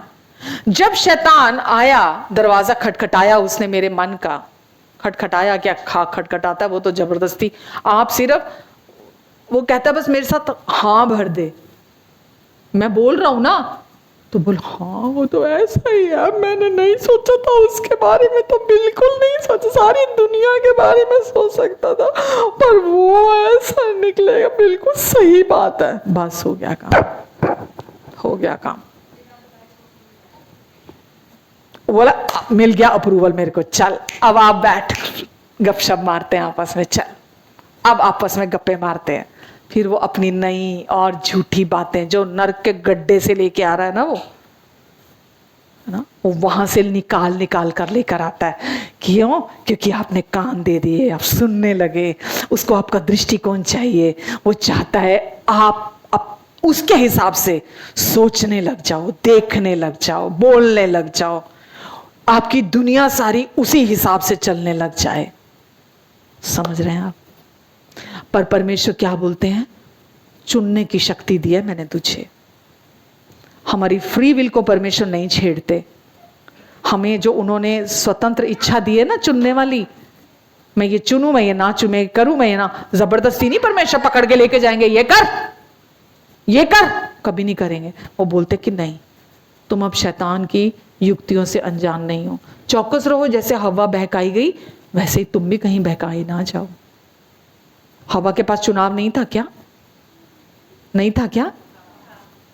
उसके पास 2 चुनाव थे कि शैतान की जो बातें उसने कही है, उसके जो विचार वो डाल रहा है, उसके साथ राजी हो या राजी ना हो।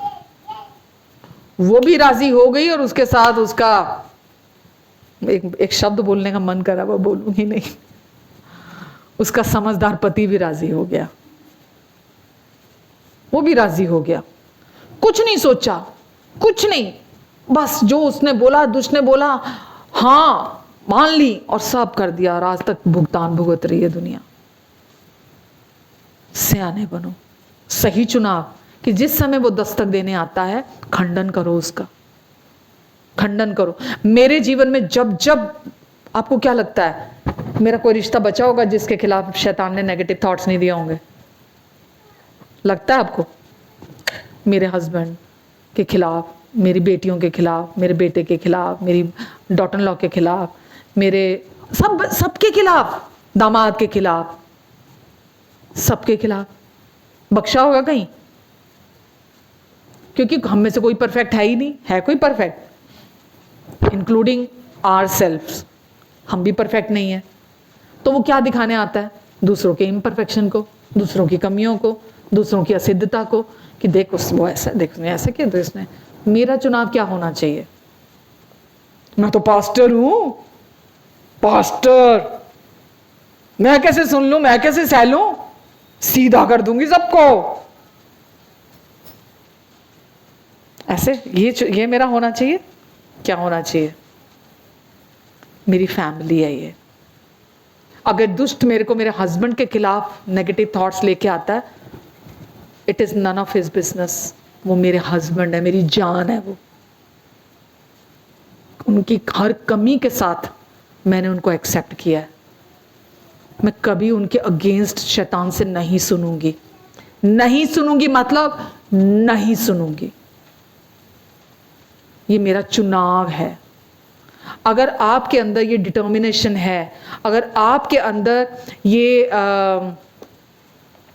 दृढ़ निश्चय है, आपके अंदर डामाडोल नहीं, अगर आपने ये दृढ़ निश्चय कर लिया कि अगर मेरे हस्बैंड में कुछ कमी है भी तो मैं ये जानती हूं कि मेरी लड़ाई शरीर और लहू से नहीं है, मांस और लहू से नहीं है। मैं अपने हस्बैंड से कभी नहीं लड़ूंगी। वो मेरे अपने हैं, वो मेरे हैं। समझ रहे हैं आप?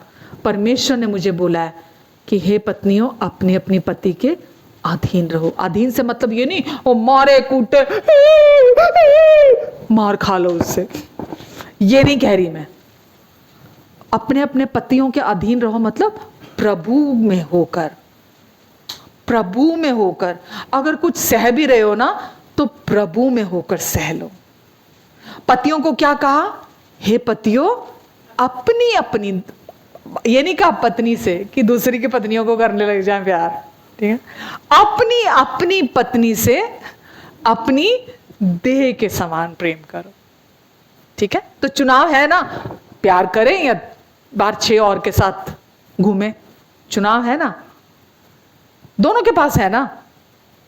तो हम क्या चुनते हैं? जैसा वचन कहता है वो, ये जो दुनिया में हम होते हुए देख रहे हैं, दुनिया के मुताबिक जैसा उनका चाल चलन है, जो वो कर रहे हैं हम भी वो करने लग जाएं? बिल्कुल भी नहीं।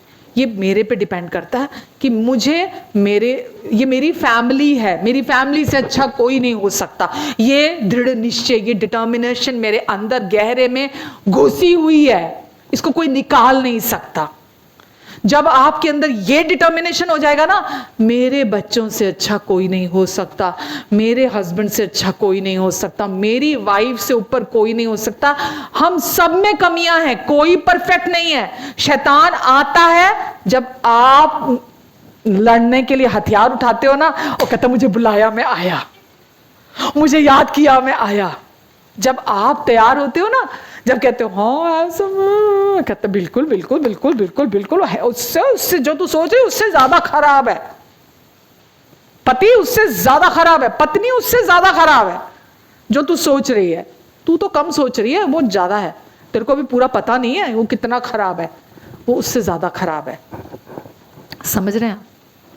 आपके अंदर ये होना चाहिए कि मेरी लड़ाई मांस और लहू से नहीं है, किसी से नहीं है, मेरे लिए मेरी फैमिली से बढ़कर कोई नहीं हो सकता। मेरी फैमिली मेरे लिए सब कुछ है। अगर वो परफेक्ट नहीं है तो मैं भी परफेक्ट नहीं हूं। और वो एक तरह से कमजोर है, मैं दूसरी तरह से कमजोर हूं। हम में से कोई परफेक्ट नहीं है। आप, अब सच बोल रही हूं, अगर आप ये चुनाव आज कर लोगे ना, अपने अंदर गहरे में इस चीज को आप ले लोगे, बिलीव मी, शैतान का तो टिंड पोड़ी जो होती है ना, उसका बोरिए बिस्तरा, वो तो पैक है, वो पैक है। क्योंकि अभी तक वो आपको आपके अपनों के विरोध में खड़ा करता आया है। जैसा परमेश्वर आपके अपनों को देखते हैं, जैसा परमेश्वर का दृष्टिकोण आपके अपनों को लेकर है, जैसी परमेश्वर की राय आपके अपनों को लेकर है, दुष्ट नहीं चाहता आपकी राय आपके अपनों को लेकर वैसी हो। आप अगर परमेश्वर के वचन से उनके प्यार के साथ एक होकर रहेंगे ना, जो कि पहले से ऑलरेडी डन डील है, हो चुका है, आपका दृष्टिकोण कभी, कितना भी कोई आपके साथ गलत कर देगा ना, आपका दृष्टिकोण कभी उसके विरोध में नहीं जाएगा। मालूम, मसीह में बेचारा बन के जीना, ऐसे इंसान को सच्ची बोलूं, जो मर्जी सोच लेना आप, मेरा मन करता है उसको उल्टा खड़ा करूं और जोर से ना उसके पीछे ऐसी लात मारूं ना, वो सारी जिंदगी याद रखे। जो मसीह में बेचारे बन के जीते, मसीह में बेचारा बनकर जीना, इससे दुख की बात हो ही नहीं सकती कि हम बेचारे बन, क्यों? हम परमेश्वर का निज भाग, उसकी प्रिय बेटे और बेटियां उसकी संतान है। अब सारी दुनिया को बनाने वाला, पूरी सृष्टि को बनाने वाला, सारे प्लैनेट्स को बनाने वाला परमेश्वर इतना दीन और हम्बल अपने आप को किया, वो आपके और मेरे अंदर आके रहने लगा, हमको अपने साथ जोड़ के एक आत्मा कर लिया। अब हम उनके साथ एक हो चुके हैं, आपके अंदर ये काम हो चुका है।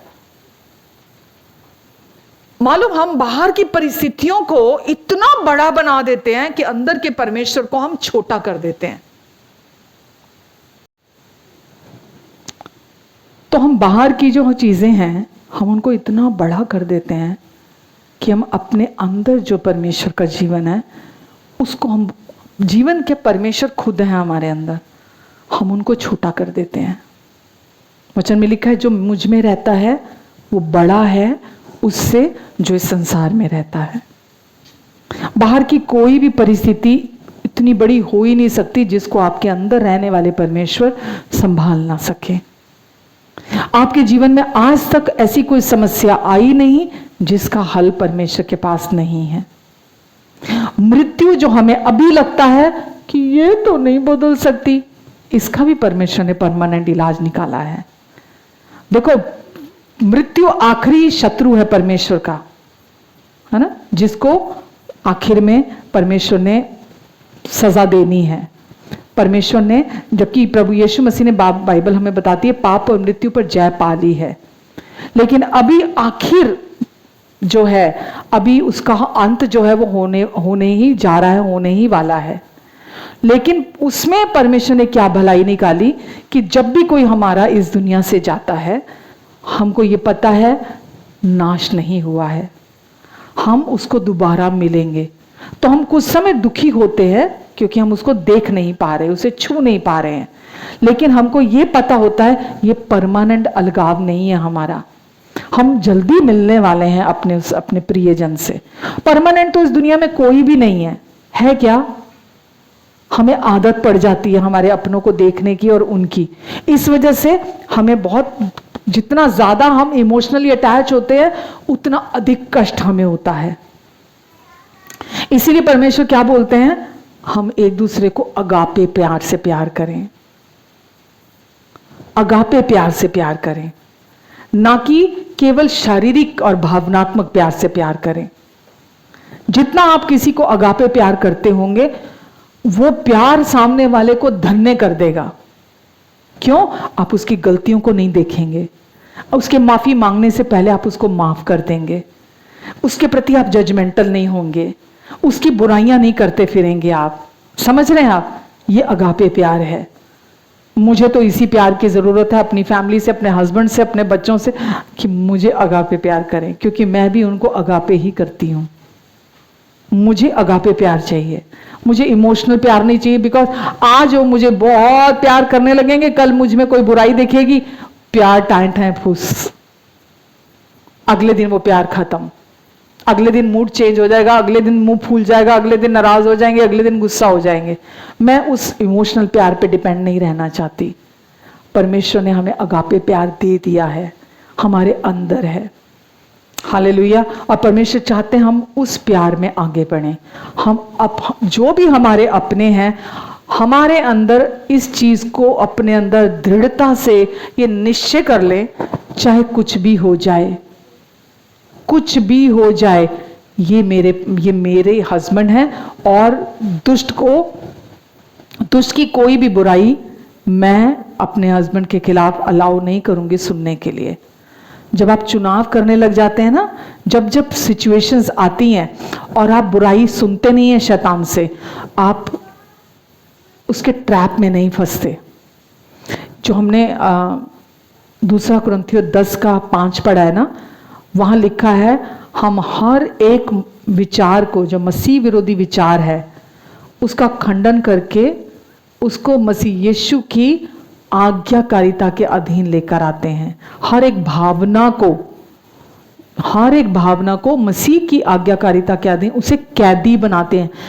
कहीं बंदी लिखा है, लेकिन ग्रीक में वहां कैदी लिखा है। कैदी लिखा है का क्या मतलब है? कोई भी विचार आया, तो जो आपको भड़काने आया, उकसाने आया, तो आपको उसको ऐसे ही नहीं छोड़ देना। अगर आप ऐसे ही छोड़ देते हो तो वो क्या करेगा?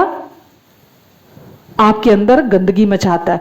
तो आपको उसको क्या करना है? जैसे किसी ने चोरी की, डकैती की, हत्या की, तो पुलिस स्टेशन में जाते हैं तो क्या होता है? मर्सी होती है उसके लिए, दया होती है उसके लिए, होती है? कोई दया करता है उसके ऊपर? क्या करते हैं? पहले क्या करते हैं? हथकड़ी लगाते हैं। उसके बाद क्या करते हैं? ब्रूटली, बहुत गुस्से से, बहुत जालिमों की तरह गंदे तरीके से क्या करते हैं? उसको मारते हैं और जेल के अंदर बंद कर देते हैं, कैद कर देते हैं उसको, चाबी लगा के अंदर बंद, उतार लेते हैं चाबी, उसको बंद कर देते हैं अंदर। हमको ये चुनाव करने की जरूरत है कि जब भी शैतान ऐसे विचार लेके आता है, हमको मर्सी नहीं रखनी है, उसके लिए दया नहीं बरतनी उन विचारों के ऊपर। हमको उसके अगेंस्ट में खड़े होना है और उन विचारों के साथ, चाहे वो कोई भी हो। इवन मैंने ये नोटिस किया पास्ट में, जो टीवी सीरियल्स, टीवी प्रोग्राम्स आते हैं ना, वहां भी फेवरेट बन जाते हैं। ये अच्छा है, ये बुरा है? जो आपको पसंद नहीं है उसको लेकर इतना भड़कने लग जाते हैं, इतना गुस्से चढ़ने लग जाते हैं, वो ये ऐसा नहीं वैसा। अरे तुम्हारा क्या बिगाड़ा उसने भाई? कैरेक्टर निभा रहा है वो भाई, वो एक आर्टिस्ट है, वो कैरेक्टर उसको, क्योंकि शैतान ने तो कहीं से भी काम करना है आपके अंदर, ताकि आप एंजाइटी से भर जाओ, एंग्शियस हो जाओ, है ना, गलत धारणा रख लो अपनी, लोगों को के प्रति जजमेंटल रहो, बुराई करो, निंदा करो लोगों की, तो वो उस चैनल को भी नहीं छोड़ता। लेकिन आपको क्या करना है? कोमलता में बने रहना है।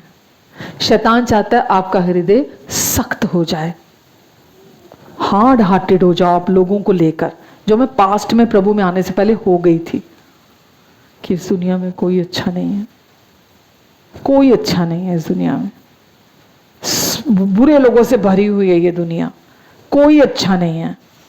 लेकिन जब यीशु में आई तो यीशु ने मेरे परसेप्शन को चेंज कर दिया। जैसे उन्होंने मुझे मेरी कमियों के साथ स्वीकार किया था, आज मैं लोगों पर दया खाती हूँ, उन्हें कमज़ोर देखती हूँ। मैं देखती हूँ कि सच में इनको सच्चाई पता नहीं है।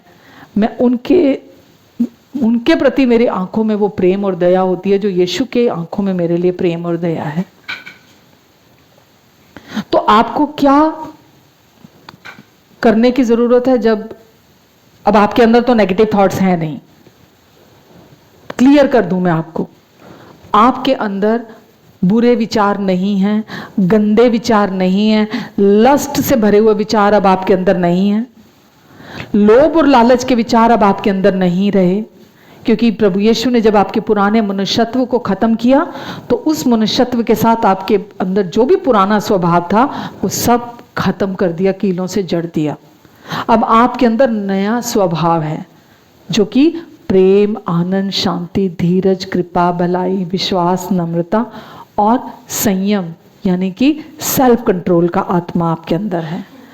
नियंत्रण का आत्मा, कंट्रोल का आत्मा अब आपके अंदर डाल दिया है। ये बहुत लोग इसको आज की डेट में मतलब पसंद नहीं करते। जब सेल्फ कंट्रोल की बात आती है ना तो लोग इसको पसंद नहीं करते हैं, जबकि ये हमारे अंदर आत्मा का जो फल दिया है उसका एक हिस्सा है। क्या? आत्मा का फल। आत्मा का फल क्या दिया है? ताकि हम सही में और गलत में चुनाव कर सकें। वो कंट्रोल हमें दिया गया है, वो कंट्रोल हमारे अंदर है ताकि हम उसको चुन सकें। आपने अगर उसको नहीं चुना तो आपका जीवन वैसा ही रहेगा। आपने अगर ये अपने अंदर निर्णय ले लिया कि मुझे लोगों का वैलिडेशन नहीं चाहिए, मुझे नहीं चाहिए, मुझे कोई फिक्र नहीं लोग मेरे बारे में क्या सोचते हैं, मेरे बारे में उनकी क्या राय है, मुझे इतना पता है परमेश्वर की राय मेरे लिए परफेक्ट है। वो मुझ में कोई दोष, कोई घटी नहीं देखते। परमेश्वर मुझे जब देखते हैं तो मुझे कंप्लीट देखते हैं, मुझे अपने जैसा देखते हैं, मुझ में उनको कोई कमी दिखाई नहीं देती है। जब ये वचन आपके अंदर रेस्ट करने लगते हैं ना, इन वचनों को जब आप अपने अंदर ले लेते हैं तो आपके अंदर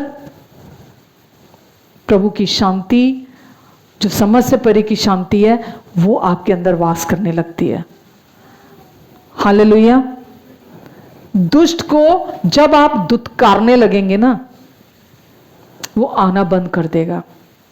जब तक आप उसको पुचकारते रहेंगे, फुसलाते रहेंगे, वो आएगा और आप उसमें फुसलाने में आ जाएंगे, तब तक आपका जीवन नहीं बदलेगा। तो सबसे बड़ी शक्ति आपके पास क्या है? Very good. कौन सी शक्ति है? सबसे बड़ी शक्ति चुनाव करने की शक्ति। अगर आज आपसे कोई पूछे क्या पावर दी है प्रभु यीशु मसीह ने आपको, क्या पावर है आज आपके पास?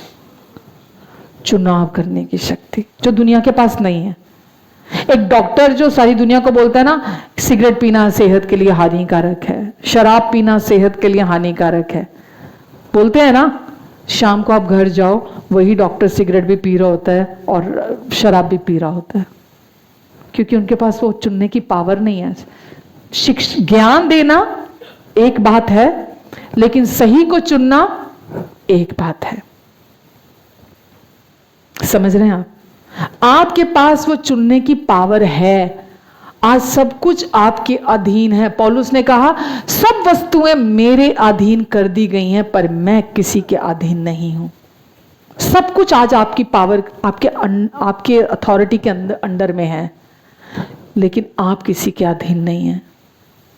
जैसे आप चुनते हैं मुझे क्या खाना है, मुझे क्या नहीं खाना। कई तो आन दे, बस आन दे, एक तो बाद दूजा, दूजे तो बाद तीजा, आन दे बस। लेकिन बुद्धिमान व्यक्ति क्या करता है? वो चुनता है। मिठाई का डब्बा सामने आ गया, हाय तो मेरी फेवरेट है, मैं तो 3-4 खा जाऊंगा। एक चुनता है कि मैं एक टुकड़ा खाऊंगा, क्योंकि आपके पास पावर है। समझ रहे हैं? सामने वाला जबरदस्ती नहीं खिला सकता आपको। नहीं, उसने क्या बोला, जबरदस्ती करवा था, खानी पड़ गई। अरे मन था आपका तो खा लिया आपने, जबरदस्ती नहीं की उसने, पीछे पड़ गया, खा लो खा लो खा लो। मैंने खा ली, फिर बड़ा मजा आया, बहुत स्वाद थी। आपके पास पावर है ना कहने की। मैंने जिस दिन ये सीखा ना कहने की पावर, मैं आपको सच बोल रही हूं, मेरा जीवन ऐसा था कि मैंने क्या, स्प्रिंग लगते हैं ना, जैसे स्प्रिंग के बाद बंदा उछल के वहां जाता है, मेरी लाइफ ऐसे थी। क्योंकि ना कहने की हमारे पास ऑप्शन है, ये किसी ने बताया ही नहीं था कभी। ये परमेश्वर के वचन ने बताया कि हमारे पास ना कहने की पावर है, वो हमारे अंदर है। परमेश्वर ने हमें सामर्थ, संयम और प्रेम की पावर, आत्मा दी है हमें। आपके अंदर वो पावर है। सेल्फ कंट्रोल है। वो पावर क्या है? सेल्फ कंट्रोल है। जनरेट नहीं करनी, उपवास से नहीं आएगी, प्रार्थना से नहीं आएगी, वो आपके स्वभाव का हिस्सा है। प्रेम आपके स्वभाव में है। अब वो पुराना स्वभाव चला गया। शांति आपके स्वभाव में है। आनंद आपके स्वभाव में है। धीरज आपके स्वभाव में है। कृपा आपके स्वभाव में है। भलाई करना आपके स्वभाव में है। विश्वास आपके स्वभाव में है। अब परमेश्वर ने आपके अंदर डाला है। आमेन। और क्या बचा? प्रेम, आनंद, शांति, धीरज, कृपा, भलाई, विश्वास, नम्रता, आत्म संयम। ये सब आपके स्वभाव में है। सेल्फ कंट्रोल आपके स्वभाव में है। और आपको खुद खड़े होना है, चुनाव करना है कि मेरे पास ये दो ऑप्शन है। एक परमेश्वर का वचन जो कहता है वो है, और एक वो है जो संसार जी रहा है, जो शैतान कहता है। मेरे पास वो ऑप्शन है। मुझे कौन सा रास्ता चाहिए? परमेश्वर का रास्ता सच्चा है।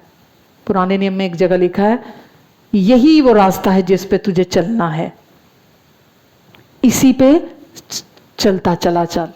एक ही रास्ता है, वो है परमेश्वर के वचन की सच्चाई का रास्ता, जो आपको नई पहचान दी है यीशु मसीह ने, जो आपको बना दिया है प्रभु यीशु मसीह ने। आज जो आप सुन रहे हो वो क्या है? आप जो बन चुके हो, आपके पास जो नया दे दिया है यीशु ने। आपके पास अब नया, क्योंकि आप नई सृष्टि हो, तो परमेश्वर का स्वभाव अब आपके अंदर है। और आपको इसीलिए परमेश्वर ने चुनाव करने की पावर दी है कि या तो आप पुरानी रीति से सोचो, या आप नई रीति, नए जीवन की चाल चलो। या तो समझ लो परमेश्वर सच्चे हैं, या ये विश्वास करो कि परमेश्वर झूठे हैं। ये आपके पास ऑप्शन है। जब भी आप अपने जीवन में परमेश्वर की सच्चाई को चुनते हो, आप हर क्षेत्र में फलते और फूलते हो। आमीन। कल मेरे लेफ्ट साइड में बड़ी जोर से झटका आ गया, बहुत तेज झटका आ गया कि मैं खड़ी भी हो रही थी तो बड़ी जोर जोर से झटके आ रहे थे, जर्क आ रहे थे मेरे को। ये मेरा पूरा लेफ्ट, पूरा बैक का लेफ्ट और ये लेफ्ट पूरा जर्क खा रहा था। अब मैं अगर आपको सिखाती हूं तो मुझे भी तो वही करना है ना। तो मैं, या तो शैतान, मैंने बोला ना, या तो आपको सुझाव लेकर आएगा, आइडियाज लेकर आएगा, अपने विचार देगा आपको, ताकि वही चीजों को आप ले लो और इमेजिन करने लग जाओ और वही फील करने लग जाओ आप। इसीलिए तो वो लेके आता है, ताकि आपकी इमेजिनेशन में और आपकी फीलिंग्स में वो काम दिखाई देने लगे। तो क्योंकि वो मुझे बहुत ज्यादा, आपको पता, अगर मेरे को पेन हो रहा है या मुझे जर्क आ रहे हैं तो मुझे कैसा लग रहा होगा। लेकिन जब मैं वचन तैयार कर रही थी तो परमेश्वर मुझे बोल रहे थे, सिखा रहे थे कि तुझे भी ये आज इस सिचुएशन में ये करना है। इसको अपने अंदर, इस सिचुएशन को हावी नहीं होने देना। और जो दुष्ट सजेशंस लेके आ रहा है ना कि मैं उसको फोन कर दूं, वो ये नहीं कहता तू फोन कर दे, वो क्या कहता है? वो जब आपको विचार देने आता है ना, वो बोलता है मैं ये कर दूं। तो आप सोचते हो ये मैं सोच रही हूं, वो आप नहीं सोच रहे होते, वो तू नहीं, वो मैं लगा के आपको परोसने आता है। तो मेरे अंदर वो डाल रहा कि मैं वो जो फिजियोथेरेपिस्ट है उसको फोन कर दूं, उसको फोन कर दूं, अच्छा वो जो है उनसे बात करूं, अच्छा अगर नहीं हुआ तो फिर मैं ये कर लूंगी, अच्छा अगर ये ठीक नहीं हुआ तो फिर मैं ये कर लूंगी। तो ये क्या है? आइडियाज, सजेशंस, उसके विचार, कि मैं ये समझूं कि ये तो बिना बाहर कंसल्टेशन के ठीक नहीं होगा। जब तक मैं बाहर किसी से कंसल्ट नहीं करूंगी, बाहर किसी से बात नहीं करूंगी, किसी भी स्पेशलिस्ट से, किसी भी एक्सपर्ट से मैं मिलूंगी नहीं, ये ठीक नहीं होगा। और वो इसके द्वारा आपके अंदर गढ़ बनाना चाहता है।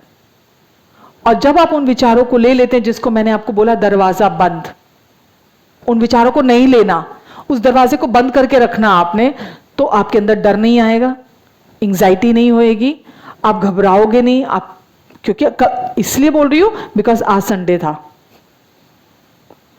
आज संडे था, मुझे सीढ़ी भी चढ़ के आना था, मुझे यहां 2-3 घंटे खड़ा भी होना है, तो इस वजह से वो विचार और ज्यादा हावी होते हैं।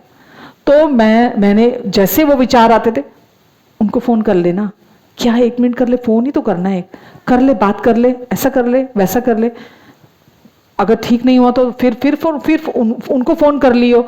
मतलब अलग अलग तरीके से वो आपको राय देने के लिए आता है कि आप बाहरी सॉल्यूशन की तरफ चले जाओ। अंदर जो आपके जीवन है, अंदर जो परमेश्वर ने आपके लिए परमानेंट रखा है, मैंने बोला ना, जो हमारे अंदर रहता है वो बड़ा है उससे जो इस संसार में है।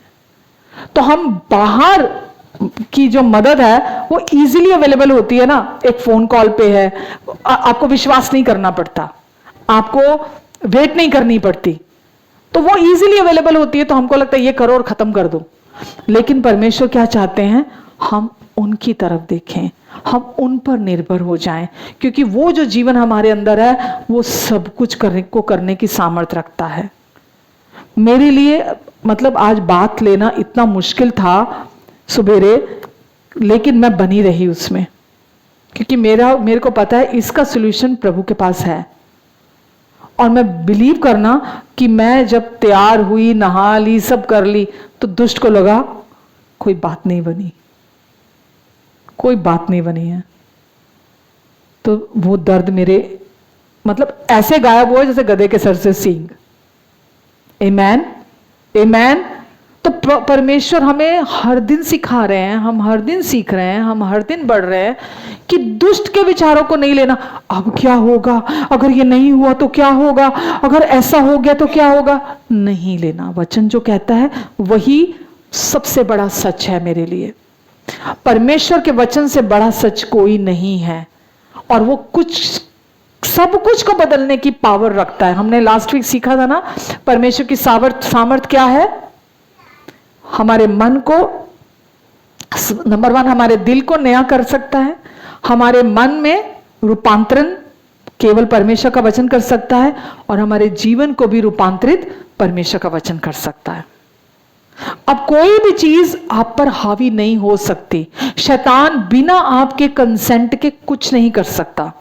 शैतान जब हव्वा के पास आया था, उसने कुछ नहीं किया, जबरदस्ती हव्वा का हाथ पकड़ के फल नहीं खिलाया था, सिर्फ उसको राय दी थी कि अगर तू ऐसा कर लेगी ना तो ऐसा हो जाएगा तेरे साथ। अगर तूने इस वृक्ष का फल खा लिया, जिसको परमेश्वर ने मना किया है ना, क्योंकि परमेश्वर ये खुद जानते हैं कि अगर तूने इसका फल खा लिया तो तू परमेश्वर के तुल्य हो जाएगी। लेकिन ये झूठ बोला परमेश्वर ने, तू खाएगी तो तू परमेश्वर के तुल्य हो जाएगी। तो तू, जबकि परमेश्वर ने उसको पहले से अपने तुल्य बनाया था, तो वो आया नए विचार देने, नए आइडियाज देने, नई राय देने अपनी आया, और उसको भुसला के अपनी बातों में फंसा लिया। और वो वैसे ही दृष्टिकोण उसका हो गया, वो वैसे ही चीजों को देखने लगी, वैसे ही परखने लगी, वैसे ही समझने लगी, वैसे ही उसकी इमेजिनेशंस में काम होने लग गया, उसकी कल्पनाओं में वैसे ही उसकी फीलिंग्स बहने लगी। और उसने जो मना किया था परमेश्वर के वचन में, उसने उसी को किया, और सबसे ऊंचे स्थानों से सबसे निचले स्थान में आ गए। आप समझ रहे हैं, आज का वचन आपके लिए इंपॉर्टेंट था? समझा आपने इसको? परमेश्वर से सब कुछ हो सकता है, चाहे वो कोई भी सिचुएशन क्यों नहीं है। अगर नहीं हुआ तो इसका मतलब ये नहीं कि परमेश्वर झूठे हैं या परमेश्वर से हो नहीं सकता था। इसका मतलब हमने ही अपने अंडरस्टैंडिंग को उतना डेवलप नहीं किया परमेश्वर के स्वभाव को लेकर। आपको पता हमारी जो बॉडी डिजाइन की गई है, हमारा जो इम्यून सिस्टम है हमारे फेवर में काम करता है।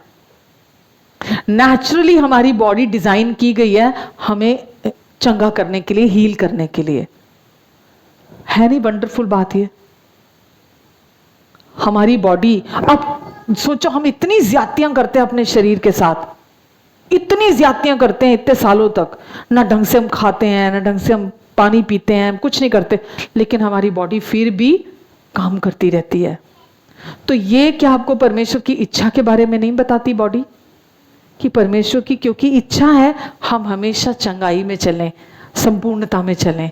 इसीलिए उन्होंने हमारे इम्यून सिस्टम को ऐसा बनाया है कि वो हमारे लिए हर समय काम करता रहे।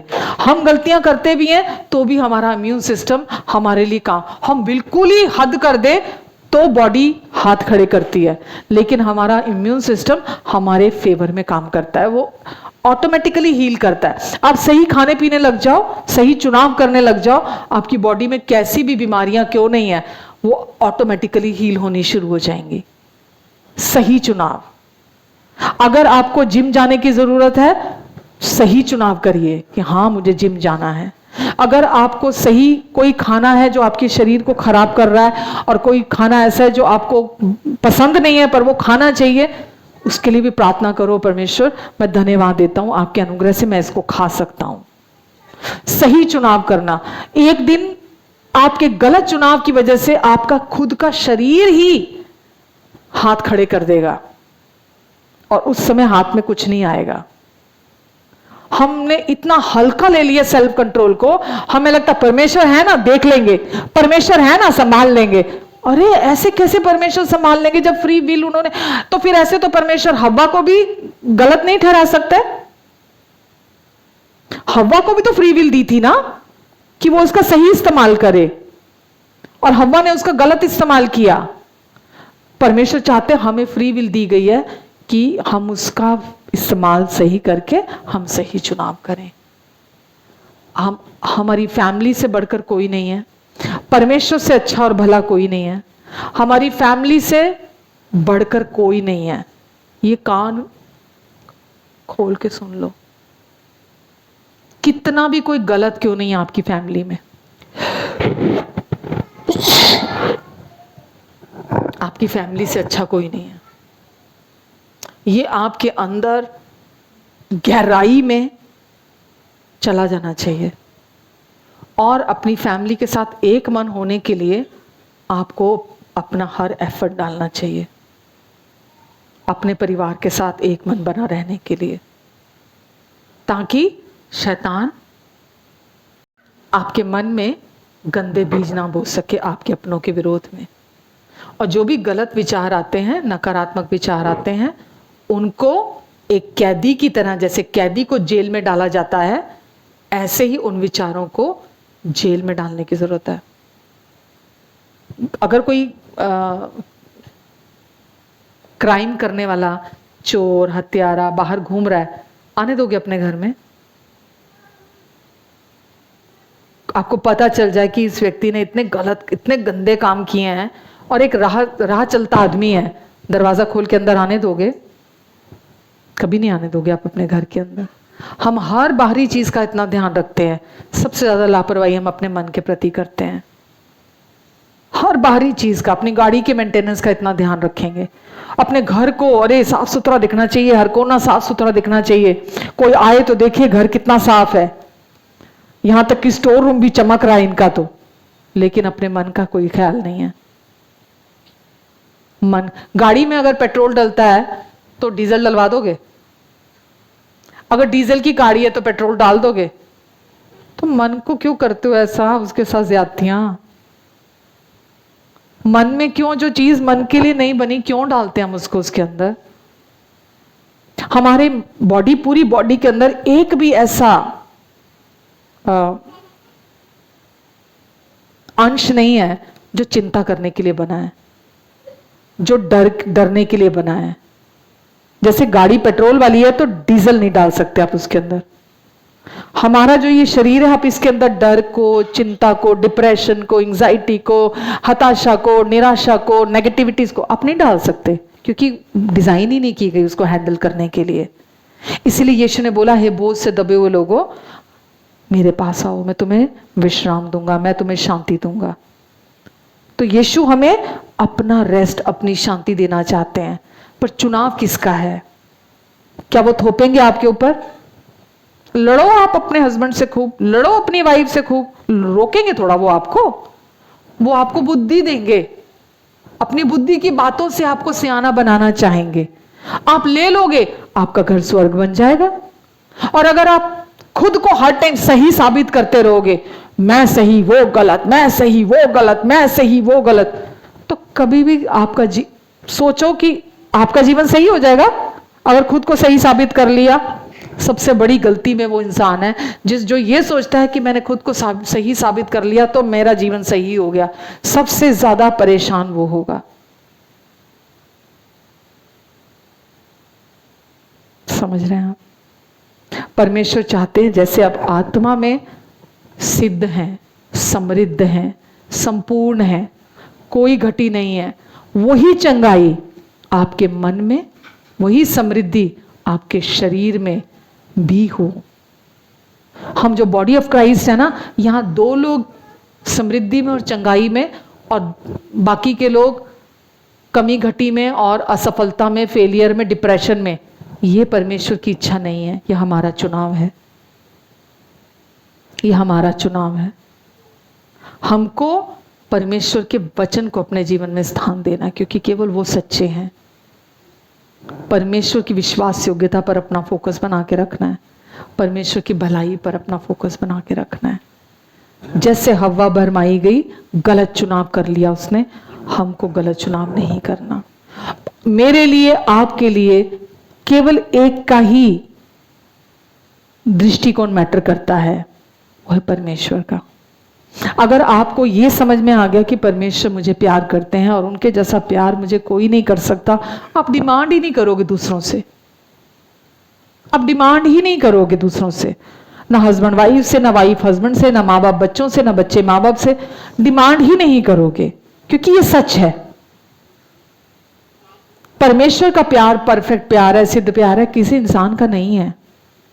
हर इंसान गलत चुनाव करता है, अपनों को दिल दुखाता है, अपनों के साथ गलत करता है। आपको वहीं तो संभलने की जरूरत है। समझ रहे हैं आप? जिनके लिए हमें लड़ना चाहिए, हम उनके साथ लड़कर जिंदगी खराब कर देते हैं। हमें अपनों के लिए लड़ना चाहिए, अपनों के साथ नहीं लड़ना चाहिए। हमेशा अपनों को डिफेंड करने वाला होना चाहिए। जब दुष्ट आता है ना, आपको आपके अपनों के लिए भड़काने के लिए, अपनों को डिफेंड करने वाले बनो, ना कि दुष्ट के दोष के साथ राजी हो जाओ। जहां वो आपको रोकता है ना, वहां बढ़ चढ़कर आगे बढ़कर प्यार करो और एक्सेप्ट करो। जहां वो आपको रोकता है ना, समझ लो वही सही दरवाजा है।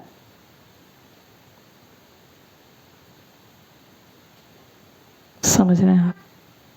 अपनों के साथ नहीं लड़ना, बिल्कुल नहीं लड़ना। अपने मन की रक्षा करनी है। आज दुनिया में जो सुसाइडल रेट इतना ज़्यादा है, वो इसी वजह से है कि शैतान लोगों को निराशा के स्थान पर ले गया, और जब इंसान इतना निराश हो गया कि जीने के लिए कुछ नहीं बचा, तो वो सुसाइड कर लेता है। मत राजी हो इस थॉट के साथ, नहीं माननी उसकी बात, नहीं राजी होना, क्योंकि वो झूठा है, वो हत्यारा है। बोलो कि मैं जीऊंगा, मैं जीऊंगी, और मैं जब तक इस संसार में हूं परमेश्वर की अनंत भलाइयों को देखूंगी, परमेश्वर की अनंत भलाइयों को देखूंगा अपने जीवन में, क्योंकि परमेश्वर मेरे अच्छे पिता हैं, मुझे प्यार करते हैं। मैं नहीं मरूंगा, मैं नहीं मरूंगी। समझ रहे हैं आप? परमेश्वर का वचन है, जो सिर्फ परमेश्वर का वचन है, जो आपको आशा से भर देता है, आशा से भर देता है आपको। इसीलिए हम वचन के पास जाते हैं। आशा होती है तो विश्वास पीछे आता है, आशा नहीं है तो विश्वास नहीं है। अगर आपके अंदर से आशा चुरा ली तो विश्वास कुछ नहीं कर पाएगा आपके लिए। लेकिन अगर आप आशा से भरे रहेंगे तो विश्वास एफर्टलेसली काम करेगा। समझ रहे हैं आप?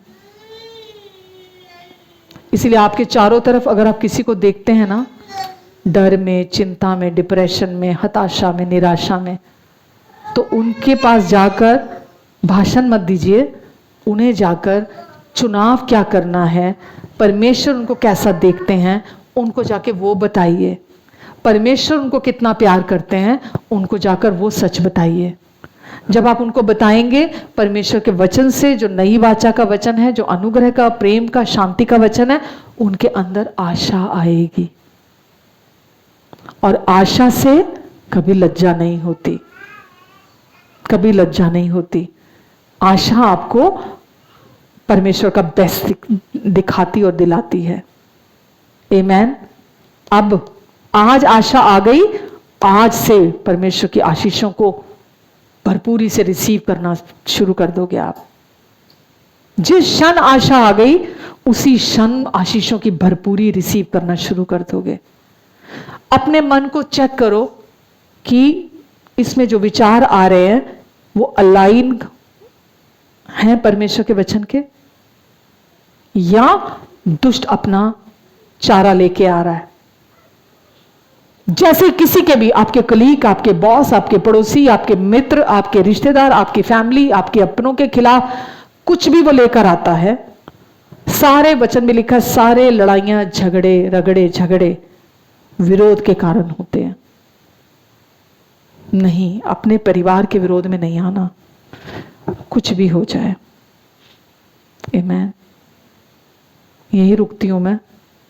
अगले हफ्ते और देखेंगे, इसी में और सीखेंगे, और मैं बहुत गवाहियां आपके जीवन से रिसीव करती हूँ। आमीन।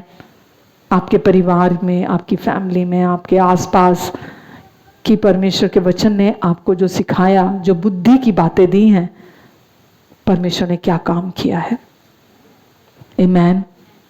आइए प्रार्थना करते हैं। प्रेमी पिता, हम आपको धन्यवाद देते हैं। आपके पास बुद्धि और आत्मा की बातें हैं, जीवन की बातें हैं। हम आपको धन्यवाद देते हैं परमेश्वर, जो आप हमें सिखाते हैं वो हमारे जीवन में छुटकारे को लेके आती हैं बातें, आज़ादी को लेकर आती हैं, और हम बहुतायत का जीवन जीते हैं, आज़ादी का जीवन जीते हैं। प्रभु जी, जो वचन के बीज आपने आज इनके दिलों में बोए हैं, वो 30 गुना, 60 गुना, 100 गुना फल लेकर आएंगे। ये आत्मा में संपूर्ण है, समृद्ध हैं, चंगे हैं, कोई घटी नहीं। और ये अब आप एक आत्मिक जीव हैं, और प्रभु जैसे ये आत्मा में है, वैसे ही प्रभु ये उसी शक्ति के साथ अपने मन में और शरीर में भी जिएंगे। हमेशा मजबूत मसीह की देह जैसी होनी चाहिए, प्रभु ये ऐसे ही जीवन जिएंगे। धन्यवाद देती हूँ यीशु, मैं आपको, मुझे भी सिखाने के लिए और बढ़ाने के लिए प्रभु मैं आपको सारी महिमा देती हूँ। प्रभु जितने लोग ऑनलाइन भी हैं, यहाँ भी बैठे हैं, प्रभु ये आपके अनुग्रह और शांति में बढ़ते चले जाएंगे, आपकी बुद्धि और फेवर में बढ़ते चले जाएंगे। प्रभु ये अपनी आंखें सिर्फ और सिर्फ आपके ओपिनियन पर, आप पर, आपके दृष्टिकोण पर लगाकर रखेंगे, क्योंकि केवल मैटर करता है आपका ओपिनियन। दुनिया का ओपिनियन कोई मैटर नहीं करता, केवल आपका ओपिनियन मैटर करता है। आप जैसा हमें देखते हैं, शुद्ध, पवित्र, धर्मी, सिद्ध, आशीषित, योग्य, उत्कृष्ट मसीह यीशु में, प्रभु हम भी वैसे ही अपने आप को देखने लगे। प्रभु सबकी आंखें खुल जाएं, मन की आंखें यीशु के नाम से। सबको अपने समझ, बुद्धि, ज्ञान और प्रकाश का आत्मा अपनी पहचान में आप दीजिए। प्रभु इन सब के भीतर गहरे में वो समझ आ जाए प्रभु कि केवल और केवल आपके प्यार पर निर्भर होकर जिए। धन्यवाद। इनकी सारी जरूरतों को अपनी महिमा के उस धन से जो मसीह यीशु में आप पूरा करेंगे। आपके अनुग्रह से इनके पास हर समय सब कुछ की बहुतायत रहेगी, यहाँ तक कि भलाई करने के लिए भी इनके पास बहुत रहेगा। धन्यवाद यीशु, धन्यवाद देती हूँ मेरे प्रभु, धन्यवाद यीशु। अगर कोई बीमार है तो मैं बीमारी को कमांड करती हूँ इनके शरीरों से। इसी समय सिर के तालू से लेकर पैर के तलवों तक हर शरीर चंगा हो जा और संपूर्ण हो जाए यीशु मसीह के नाम से। प्रभु आपका अनुग्रह इनकी चंगाई के लिए काफी है। धन्यवाद यीशु, आपने छुटकारा दिया। धन्यवाद। आमेन, आमेन, आमेन। हालेलुया।